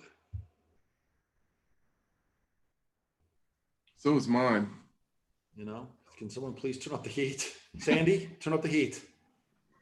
Actually, my laptops heat the little corner that I sit in for these meetings to an almost unbearable level. If that's true, you need a new laptop. They're very new, except the city one. Ah, I don't use my city one. And Councilmember Christensen and Councilmember Peck, I mean, you don't need to raise your hand. We're not in session yet. We're still waiting on Mayor Pro Tem, if you want to say something. I'm going to screenshot that what you just did, Polly. I'm going to screenshot. All right. All right. Looks like we're all back. So let's go ahead and continue. Councilmember Christensen, let's go with you. And then Councilmember Peck, you'll go next.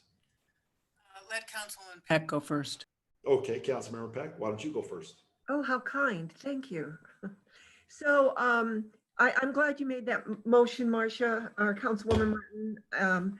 But if in fact the county says, no, we cannot use the fairgrounds, we're back to square one. So to Alberto and Karen, Alberto, I guess, and Karen, is there a regulation through the county that no more permits for RVs are going to be allowed? So therefore, or expanding of RV lots that are right there, that are there already. And the reason I'm asking this question is that we don't have any place for people who want to live in their RVs to park if in fact there are no spaces in these lots. So Alberto, in your research, did you find that there is a policy with the county that they are not allowing any new RV parks or expansions of existing ones? Councilor Peck, Mayor Bagley, Councilmembers, I did not look into that.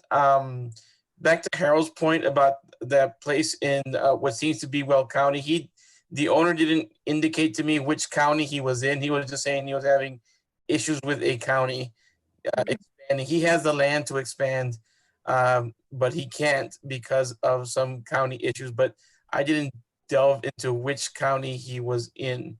And my understanding, and I think was that it was actually the city of Longmont that did not allow more RV parks. I think that came up during a conversation around Safe Lot, but I think Joni knows more about that as far as the code is concerned. Is that so it would be the LDC, the Land Development Code, or is it just a specific regulation for RVs? Could you, there she is. Hi. Hi, Mayor Bagley, Councilmember Peck. So Alberto is correct. So the Land Development Code has not allowed new RV parks in the city, I want to say since the early 90s. So that is not an allowed land use. I have not checked Boulder County's land use code. I could certainly do that and check in with Dale Case there and see what their current regulations do or don't allow. Okay, so thank you, Joni. So I'm thinking that we don't want to go back to square one and have to revisit this. We should have some kind of a vision. I'm very concerned about climate migration, which other middle states are already seeing. And I want us to have a plan so that we're not caught off guard. If in fact, I am thinking, can we have a temporary moratorium on that land development code not allowing RV parks? So that if the county does say no, they will not allow us to use the fairgrounds, then we can direct the staff to look within the city for that temporary space. So I am just going to make a motion so that going forward we have a plan. So I move that we direct staff, if we cannot find space for a safe lot within the county, that we temporarily have a moratorium on the LDC code prohibiting RV parks within the city. RV lots. I'm not even going to call it a park. All right. So I guess my thoughts are, can we, Councilmember Christensen? Second. All right, there's a motion. I guess I was going to say, it'd be nice to have a motion on the actual ordinance. We don't really have one. No, but I guess what I'm saying is that, right, so that's my point. So Councilmember Martin, I won't vote to reconsider your original ordinance or your original motion, but I was acting on the assumption that we were going to move forward with staff's recommendations to prohibit RV parking on our streets. As much as I feel for people, these are people that don't pay property taxes. They could literally start their car and move to another town tomorrow. They could drive into our town yesterday. And they are, I mean, I understand that some people might have been in Longmont and some people choose or don't choose to live in them, but our city streets were not made to accommodate our RVs. So until we actually, I'd like a motion. If not, I move that we direct staff to actually proceed with the ordinance of prohibiting RVs from utilizing city streets at all, as presented in our packet. Were you addressing me, Mayor Bagley? No, I was just basically making a motion. I mean, I've been asking for. Well, there's already a motion. No, I know, but you're right. You're true. That's out of order. Then I'll do it after. But my point is that we need that. You know, I don't want to have I'm not going to vote for the motion that's currently on the table. I would if we addressed the original motion, but I don't want, if we don't address the original intent of this agenda item, all we're doing is approving safe lots, if that makes sense. So, well, actually, the way I thought we would proceed is to go ahead and recommend moving forward with the ordinance now. If we have a 3-month period and we can't come to an arrangement to cover that period, we can repeal the ordinance again. right, but what I'm saying is there's no motion. The ordinance has not been, we've not directed staff. All we've done is said, you know, go ahead and make sure that through January 1, we are talking with Boulder County to use the fairgrounds. That's my only point. So let's go ahead and start with Councilmember Christensen this time, then Councilmember Peck. Actually, let's go with Karen, then we'll go with Polly, Joan, Susie. Okay, go.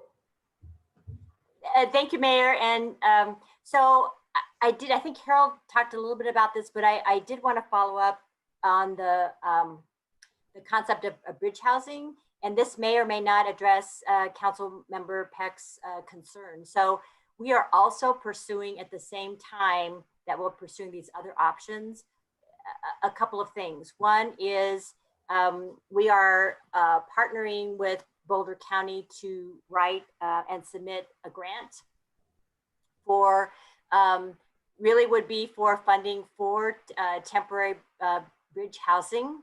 And that would be basically hoteling for a temporary point in time that really is related to COVID.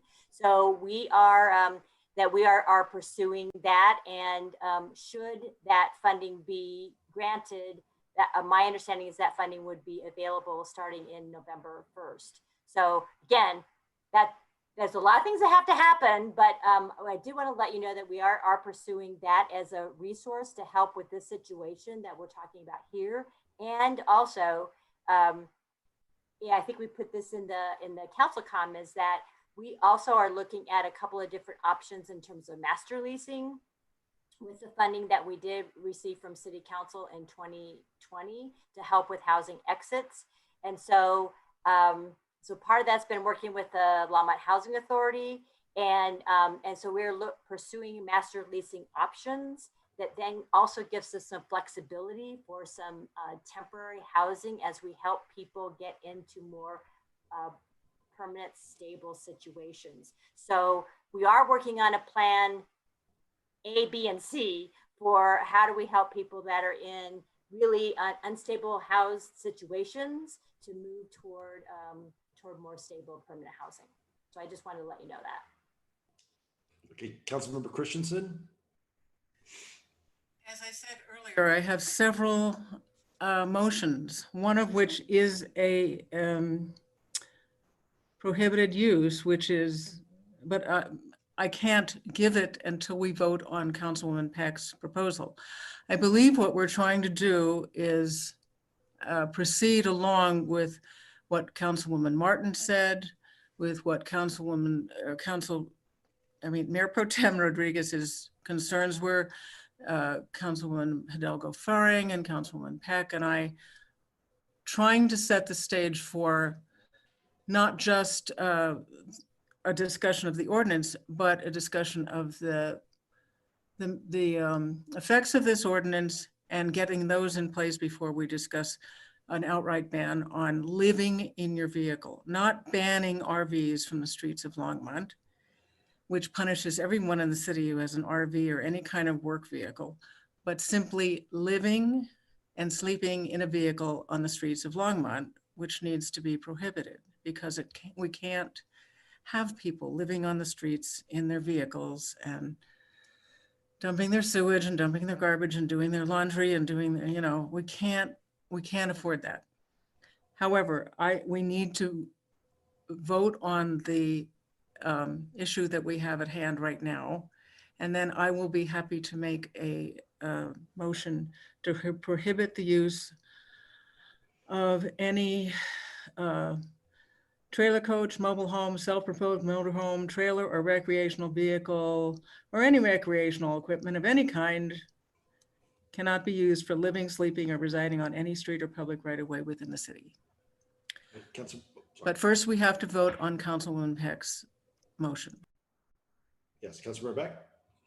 So Mayor Bagley, I don't agree with your assessment that all RVs should not be allowed on the streets because it's punitive. Well, that's not what first of all, let's stop the conversation. That's what I'm saying. What I'm saying is in the packet, I was generalizing. What I'm saying is there's a packet item that we have not yet voted on, and that's it. I'm not arguing that we ban all RVs. That's not the point. My point was there's an item in our agenda that was suggested.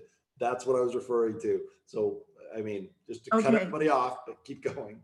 Okay.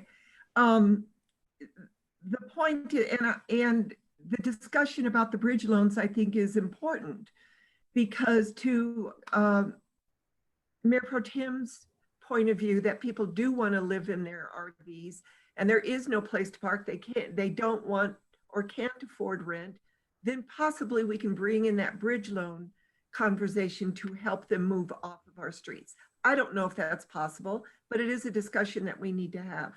So if we are going to help residents who are affected by COVID for some reason or other, have to live in an RV until they can find housing, I don't want to kick them out of our town and say too bad. That is the point that I wanted. That's the point of my motion, is that we don't stop looking just because the county says no to us. Can we have a temporary solution by just putting a halt on our LDC code? That was the point of that, until we can get these people into housing first through the coordinated entry system. It is compassionate, it is empathetic, it is what we should do for our residents. So I call the question. All right. Second. Okay, let's go ahead and vote. All in favor of having the ceasing all debate at present, say aye. Aye. Aye. Aye. Nay. Nay. All right, ayes have it, 6-1. All debate is over. Sorry, Polly, debate is over. Can you go ahead, Councilmember Peck, and restate your motion? Just so we all understand. So if all conversations with the county fail in letting us temporarily use a space, regardless of where it is, for people living in RVs who would like to be part of the coordinated entry system, if those fail, I would like to put a temporary halt on our LDC code prohibiting RV lots in Longmont so that our staff can look for a place in Longmont for these small group of people to parks until we find them housing. That makes sense? Yeah. Mm-hmm. All right. Okay. All in favor, say aye. Aye. Aye. All opposed, say nay. Nay. Nay. All right, raise your hand if you're an aye. All right, passes 4-3 with council members Christensen, Peck, Hidalgo Faring, and Mayor Pro Tem Rodriguez for, and myself and Councilmember Martin and Dr. Waters against. All right, Councilmember Christensen. Well, I had in mind that I would discuss something else first, but okay. I have looked at the packet, as we all have. It strikes me as a bizarre and overly lengthy way of trying to solve the problem. The focus is that we do not want people sleeping and living in RVs on our streets. Those are the only people that we are concerned with. And I don't want the rest of the people in the city who own construction vans, construction vehicles, RVs that they use as recreational vehicles once or twice a year. I don't want all of those people to have to worry about anything because they haven't done anything wrong. There's nothing wrong with parking your construction vehicle full of tools across the street or on the street in front of your house if you want to. If your neighbors don't care, why should the city care? Nobody is living in those vehicles. So I looked up Boulder and Louisville because they're in the county and because they're towns like us. And I think Louisville has a very simple and decent focused law that says, quote, no bus, trailer, coach, or mobile home self-propelled, I sent you all this afternoon. No bus, trailer, coach, or mobile home self-propelled motorhome, trailer, or recreational vehicle shall be, or any recreational equipment of any kind shall be used for living, sleeping, or residing on any street or public right-of-way within the city. I would also add public park. The foregoing prohibition shall not, well, the second part of this is something that I don't agree with. It says the foregoing prohibition shall not apply to sleeping within a recreational vehicle for no more than 14 nights with any 6-month period on a public street in front of a residence with that resident's permission. We already have that resolved with a 7-day permit that people can get for their guests, and then they can extend that once. And frankly, who wants their relatives living in front of their house for more than 7 days? I think it's, they can always use it as an excuse like, well, the city won't let you live there. So, you'll have to leave. You can only stay for 7 days. Anyway, I think this law focuses solely on the problem, which is people living in their vehicles and sleeping in their vehicles. That's the only problem that we have with RVs. We don't need to, as Mr. Flowers said, we don't need to make exceptions, create a very complicated system, which we have in the laws presented to us, whereby we make a very complicated bunch of laws and then we give exceptions to this. Just have one law that states that people cannot sleep,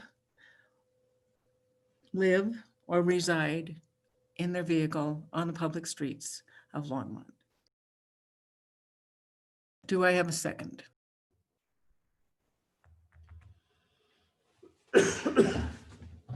Councilor Peck? I'll second it. All right.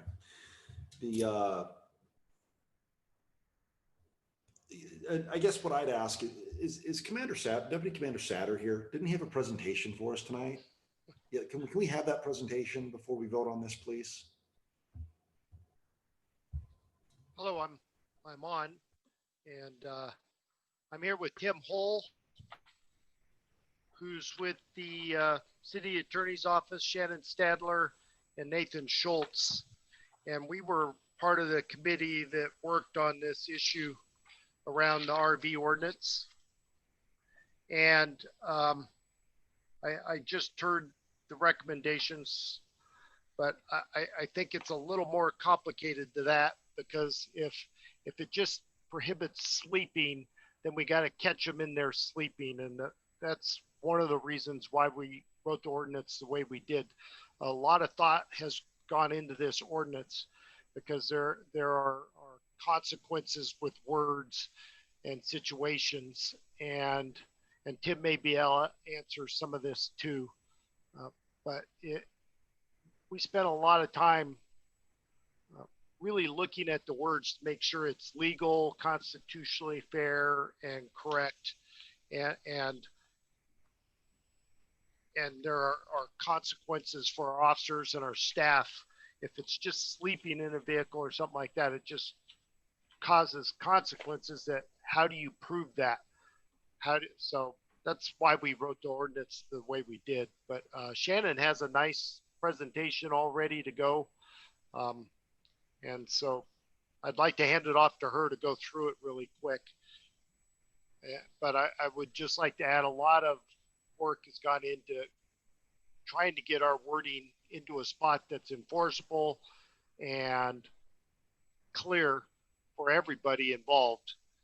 And we're not trying to eliminate the homeowner that has an RV from parking it in front of his house to unload it. That's not the intent, and our ordinance makes that clear. Same with the cargo trailers and things like that. Anyway, I'll hand it off to Shannon if that's all right. Mayor, council members, Shannon Stadler, Code Enforcement Manager with the city. Heather, if you don't mind going to slide 2, thank you. So the proposed amendments, as Deputy Chief Sutter said, we have worked on these for probably close to a year to get everything vetted legally, and also to make sure that you know, it's not a burdensome ordinance for staff to enforce either. I'd like to interject here that just since the 1st of September, Code Enforcement in my office has received 45 complaints on sleeper vehicles on public streets and parks locations. And this is in addition to any of the complaints that were made directly to the police department.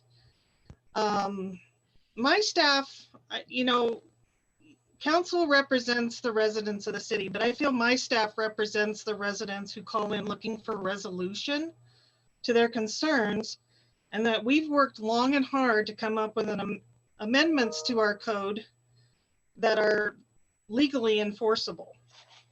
Heather, next slide, please. So the goals of the proposed code amendments are to facilitate better use of limited staff resources when dealing with repeat violations.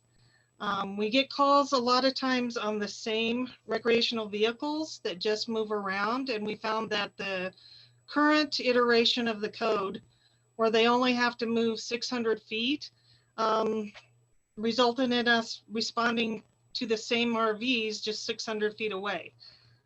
Secondly, it's to improve the public health and safety on public rights of way and public property. As we've discussed before, the leaking of sewage, the trash that is left behind when people are living on streets can present quite a problem environmentally. We have to call out public works on many occasions to clean up the sewage that's left behind in the streets. And thirdly, to allow for the judicious use of public rights of way in the manner for which they were intended. Public right-of-ways were never designed and are not appropriate as permanent places for people to live. Heather, next slide, please. First Amendment, further defined a sleeper vehicle to include the terms recreational vehicle and any vehicle that's been converted to serve as temporary living or sleeping accommodations. So like if school buses, old Greyhound buses, things like that that have been converted for sleeping accommodations. Next slide. A sleeper vehicle would no longer have 48-hour allowance to be on the public street or public property unless a permit is issued, or if the sleeper vehicle is actively being loaded or unloaded. A sleeper vehicle would no longer have the ability to move from one public location 600 feet away once it's been notified that they're in violation. So they would need to get a notification from code enforcement or the police department that they cannot be on the street. And that would give them time to make arrangements to move to private property or to move somewhere else out of the city. Next slide, please. Any vehicle other than a sleeper vehicle would still have a 48-hour allowance when left on public rights-of-way or public property without moving, before it would be considered an abandoned or publicly kept vehicle. And in your in the council comm, I did include standard operating procedures that both the police department, code enforcement, and parking enforcement follow when we're notifying someone that they're in violation of any code, really, but particularly in this case, the abandoned vehicle code.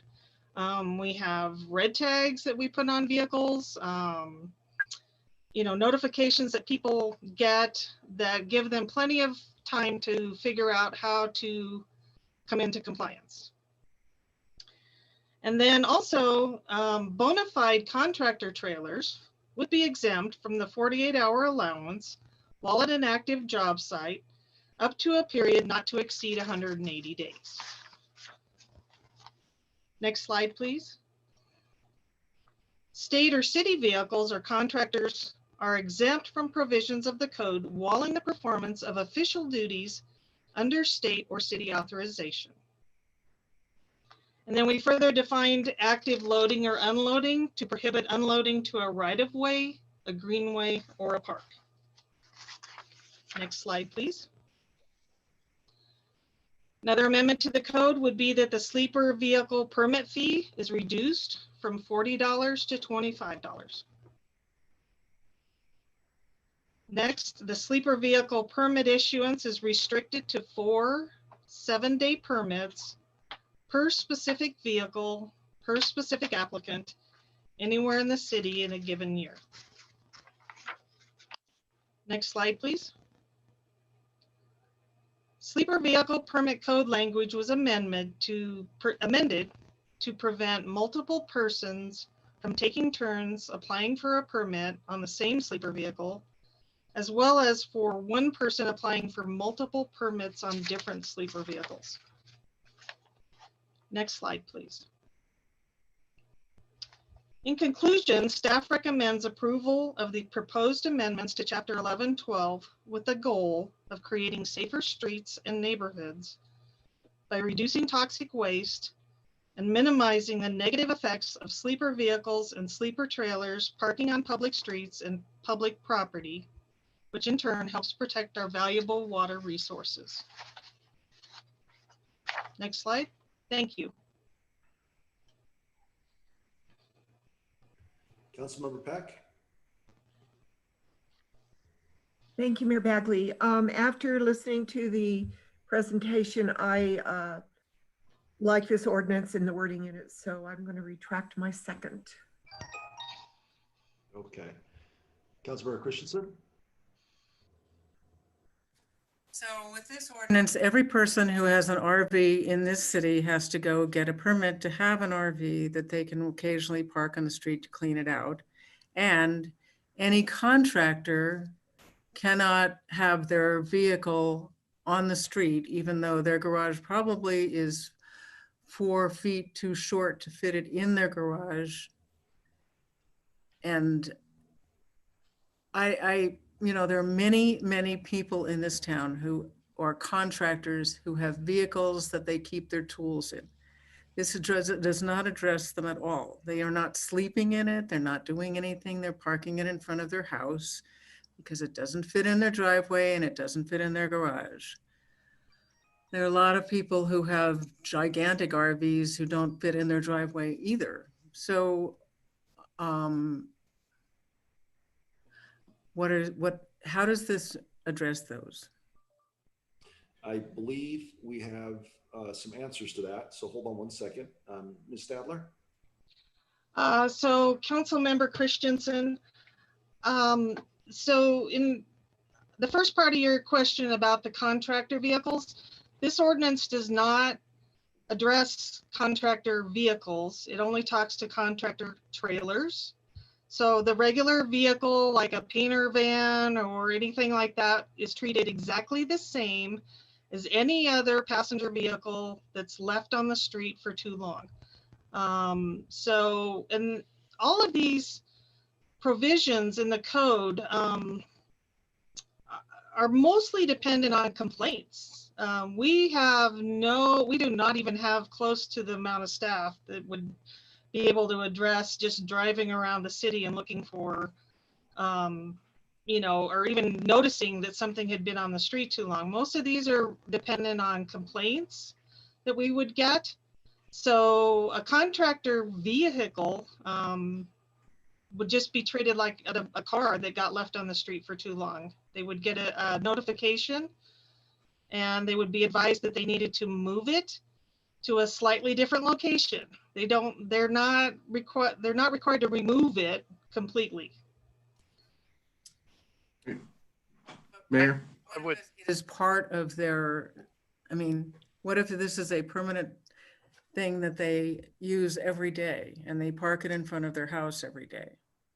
So if someone on the block complains, then they have to move it or they have to get rid of it. So the law. Sorry, go ahead, Shannon. So a vehicle's not abandoned if it moves. So it would have to sit unmoving for 48 hours to be considered abandoned. If they drive it every day, it's not a violation. Mayor? Go ahead, Harold. I'm going to ask Tim to jump in on this one. So if you, and I can't see the page numbers on mine. If you go to the draft ordinance on page 2, Tim, help me clarify this. So the language you struck in red is already in the existing ordinance, correct? Yeah, so you'll see Mayor and members of council, Tim Hall, Assistant City Attorney. You'll see in that section there was some rearranging that took place that looks like a bunch of redlining. And so it's not necessarily true that if it's red, it's out. So the contractor's vehicle provisions, the contractor trailer provisions were in the existing ordinance. Those are unchanged, they just moved.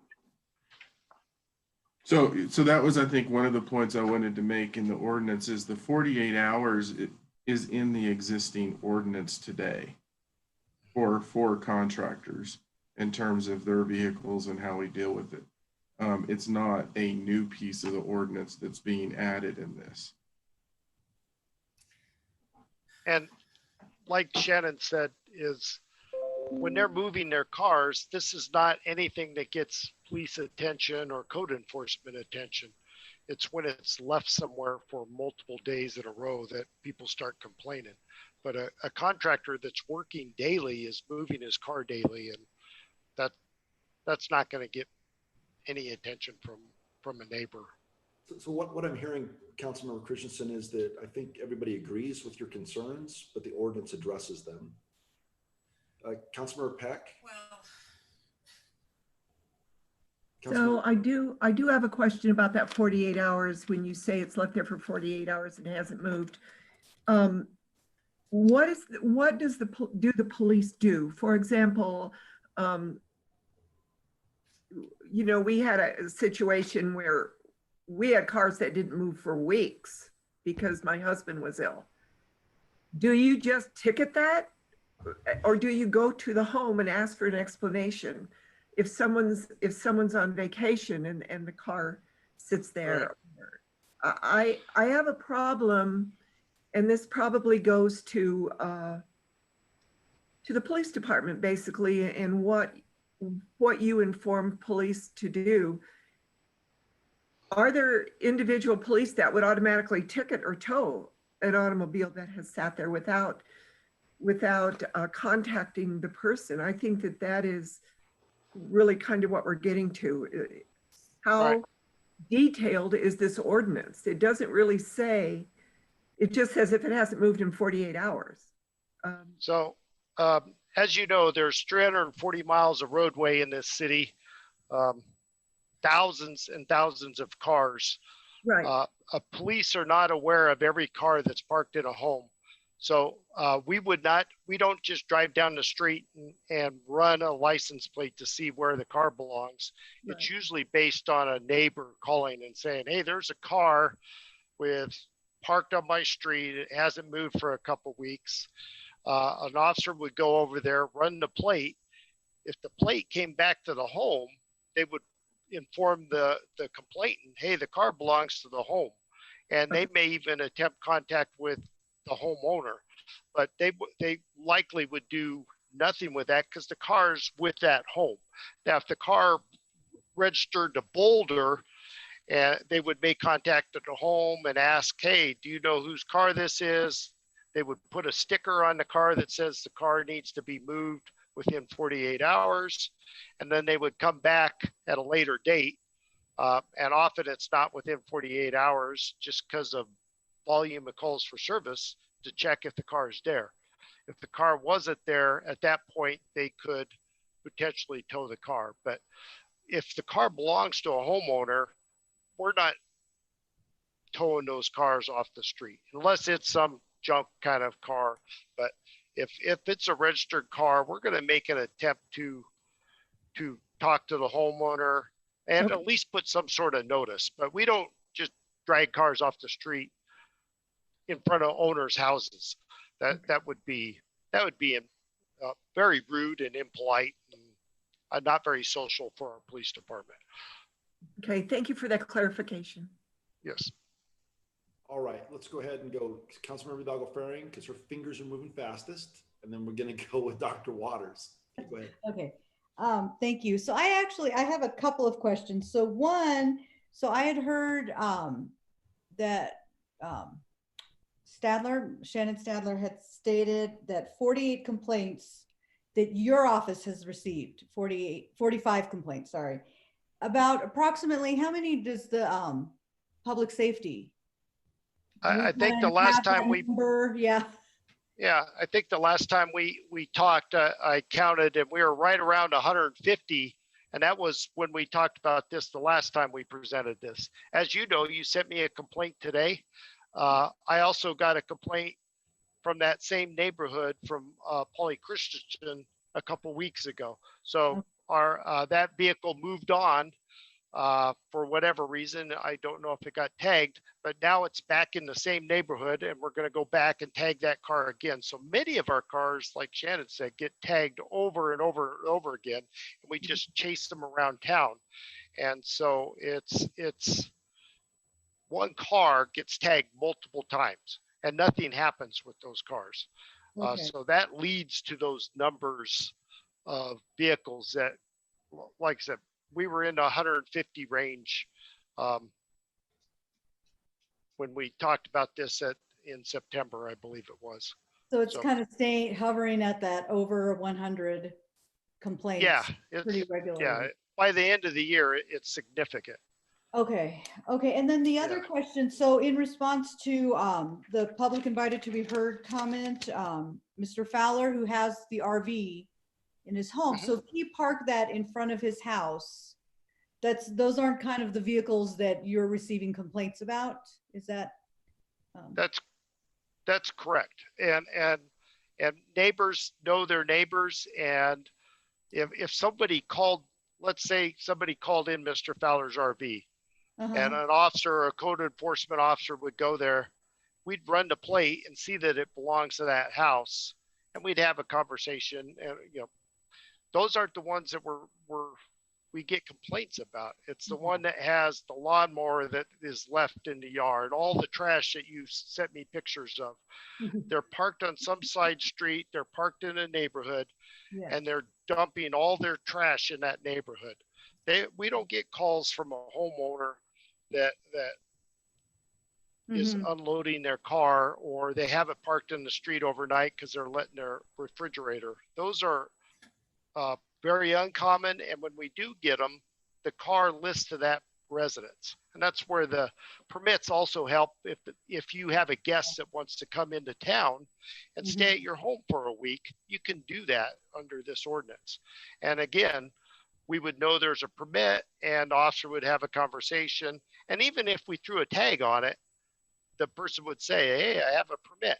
And it's like, oh, sorry about that. So I think a lot of this too is also educating the public to know who's going to be affected by this ordinance, who isn't, who's in the, you know, who's pretty safe with this ordinance. And if the RV is tied to that house, those aren't the vehicles we're looking at. So yeah. Council Member Hidalgo Faring. Yes. I get a fair amount of calls in my code enforcement office from people asking that particular question.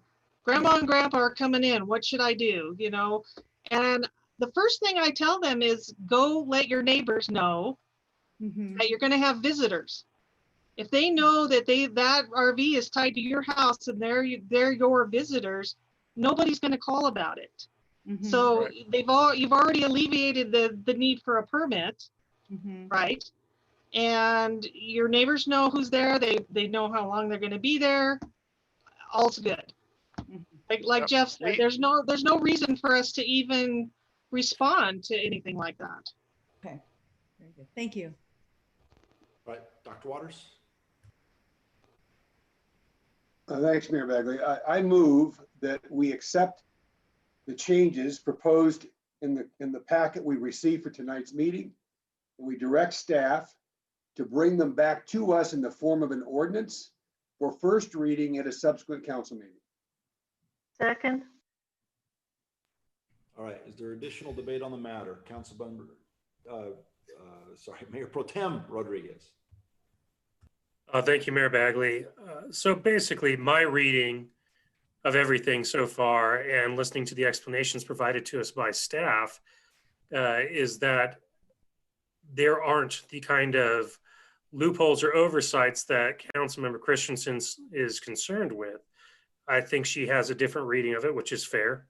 And until we actually see, without red lines and some of those things, seeing the actual first reading draft ordinance, it'll be harder for maybe some of us to read it in a way that doesn't show kind of some of these loopholes or unintended consequences that could happen. But I don't think that at this time, wordsmithing it when legal and staff are saying that all items are essentially covered both for the sleeper vehicles as well as for non-sleeper vehicles and the contingencies thereof. So I'd rather see the non-redlined version or the first reading. And then if we do still see these holes, that we can make those decisions at that time instead of trying to over wordsmith at this time. So I would agree with Councilmember Waters as far as moving forward this, also as a explanation to the public as far as my vote on this is concerned. I've said for a long time to folks that I've met with on the subject that I would support basically this concept of this ordinance that we're moving forward, as long as we were finding that kind of support for those folks that need it, who are in RVs. And while it wasn't everything I wanted out of it, oftentimes perfect is the enemy of the good. And I think that we got a lot of good things in here, and that we're also doing a good thing for the folks by finally addressing this, because it has been a long time coming. Because I remember when the original ordinance was passed, which was prior to my election, over nearly 3 years ago. So with that, I'll support the motion to move it forward. And I don't expect anything else from my colleagues here on council. That we'll take a good hard look at that ordinance when it comes through and try to see if there are any holes in it at that time as well. All right, well, I'm going to call on Councilmember Christensen, but is anyone opposed to voting after Councilmember Christensen speaks? Okay, Councilmember Christensen. Okay, my other objection to this is it includes a section on unregistered vehicles, or it includes a section on junked vehicles. And that includes unregistered vehicles. Unregistered vehicles are not junked vehicles. And for someone to have their car towed, as has happened to me, when they are merely a couple of months out of, have failed to renew their registration, which I know the mayor also failed to renew his registration a few years ago. This is easy for all of us to do. The postcard slides under all the other bills that don't get paid. And instead of dealing with it right away, which is what you should do, you forget, and then you're out of compliance, you don't remember at all. I would like to change this law so that unregistered vehicles are a separate category, which is just something that you get a ticket for, not have your car towed for, which is something that the ordinance as it stands now allows people to, allows the officer at their own discretion to tow this. Tim Hole or someone wrote us back about this a while ago and said, yes, under that law, you can tow a vehicle for being out of registration. I believe that's theft, frankly, and I don't think that you should be allowed to tow a vehicle under any circumstances because it is a couple of months beyond its registration date. I think that should be a separate category called unregistered vehicles, and they should be given a ticket. And I sent you the information that Louisville has on unregistered vehicles. And I believe that should be taken out. I believe I know what you're going to say, but Ms. Stadler, can you go ahead and say what you're going to say? So Mayor and Councilmember Christensen, I've worked for the city for 23 years. This code 11-12-050 has been on the books at least that long. It has not changed. We are not changing it. We just included it. I believe Tim could address why it was included. But that's because this whole chapter 11-12 is being amended. So we had to include 11-12-050. But that's not a new code. That's been on the books for at least 22 years, probably longer. Yes. And the SOP that I included in the council comm for junked vehicles on public streets includes the fact, and Jeff can concur with this, we typically write a parking ticket to them first. Right. They get a parking ticket, and if they're still there on the street a couple days later with the parking ticket on it, then they may get towed. But the first course of action is usually a parking ticket for expired plates. But the code does not say that there must be a ticket issued.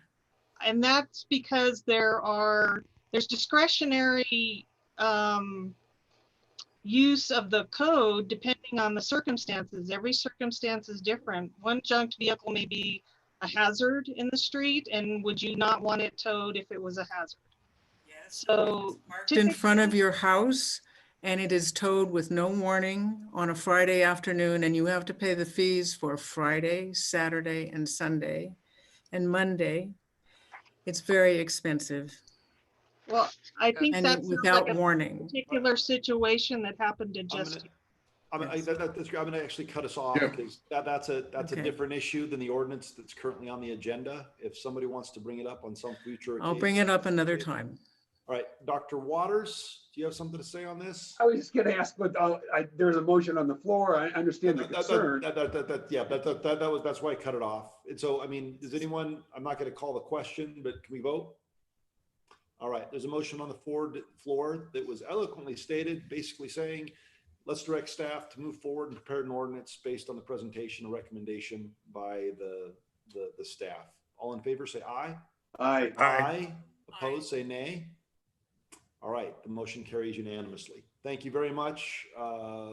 Very complicated topic, but all in all, it was fairly painless. So thanks. Thank you, everyone. All right, now we're going to go on to Councilmember Christensen. Okay, one more thing. The reason B&B Park was brought up is because a friend of mine went down there to see if he could park an RV there. The man who owns the park told him, who seems to think that he lives in Boulder County, told him that Boulder County has a policy. He's been trying for several years to expand his park, which could be double the size. Boulder County will not issue him a permit to do that. And he went to, and that's where he thinks he lives. So we need, what I would move is that staff consult with Boulder County and Weld County to be sure that they are not banning issuing of permits for RV parks. Trying to get one within the city limits of Longmont is problematic because we don't have a lot of space, but there is a lot of county land. And Boulder County needs to take some responsibility for the fact that we are getting a heavy load of recreational vehicles because they've been banned in Louisville, they've been banned in Boulder, they've been banned all over. So we're getting them, and they need to take some responsibility for issuing new permits to RV parks.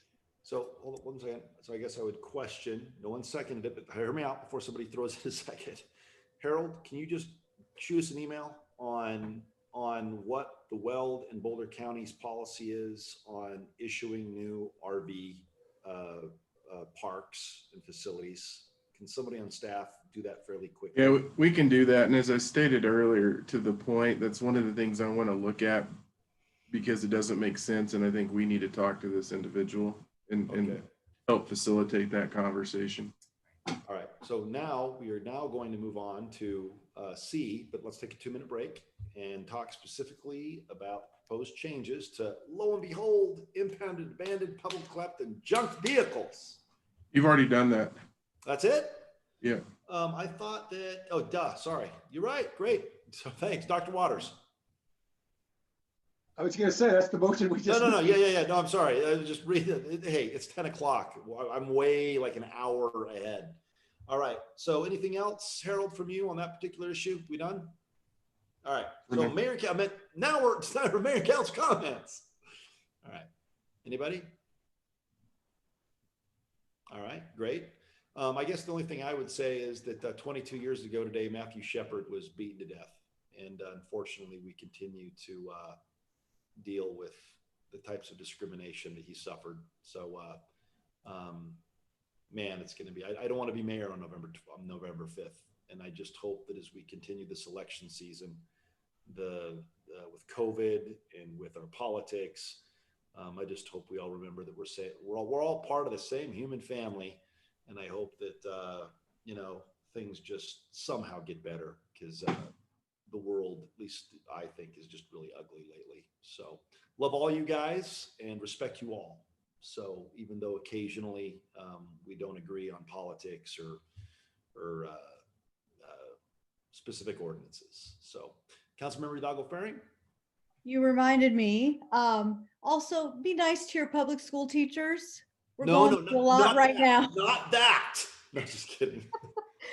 Yeah, I spent a 4-hour and 50-minute conversation with a teacher, helping her talking her off the ledge. It's a tough time, and it is an unreal year. What a year to be on council. So yeah, but thanks for your words. I appreciate it. All right, anybody else? All right, great. And the city manager, Harold, you got anything else? Got two things. You reminded me of one, Mayor. I know we're getting questions about how we're preparing for the election and what potentially could happen. And so Rob is working on that with the other chiefs in Boulder County. He's going to provide you all with a general outline. We obviously aren't going to talk about specifics. And then we will talk about reaching out to you all with more, as more details come together. But I did want to confirm that he is working on that issue with the other chiefs. The other thing I wanted to say, in case you all see this, I just saw it on CNN. Regal Theaters actually just announced that they are closing all of their facilities. It's not a permanent closure, it's a temporary closure based on the how they're moving the openings of movies. So if you see that here locally, that is a corporate-wide decision, and it's on it based on the articles, an interim basis until they start releasing some of the new films. I just know how people sometimes can get that information. I just want to let you all know. And speaking of which, they've got two good movies. New Mutants was good if you like superhero movies, Marcia. And then Tenet, you're gonna have to see twice to truly enjoy it. It's good. So yeah, one day. You've got to go. You've only got so many hours left, people. Councilmember Christensen? You're on mute.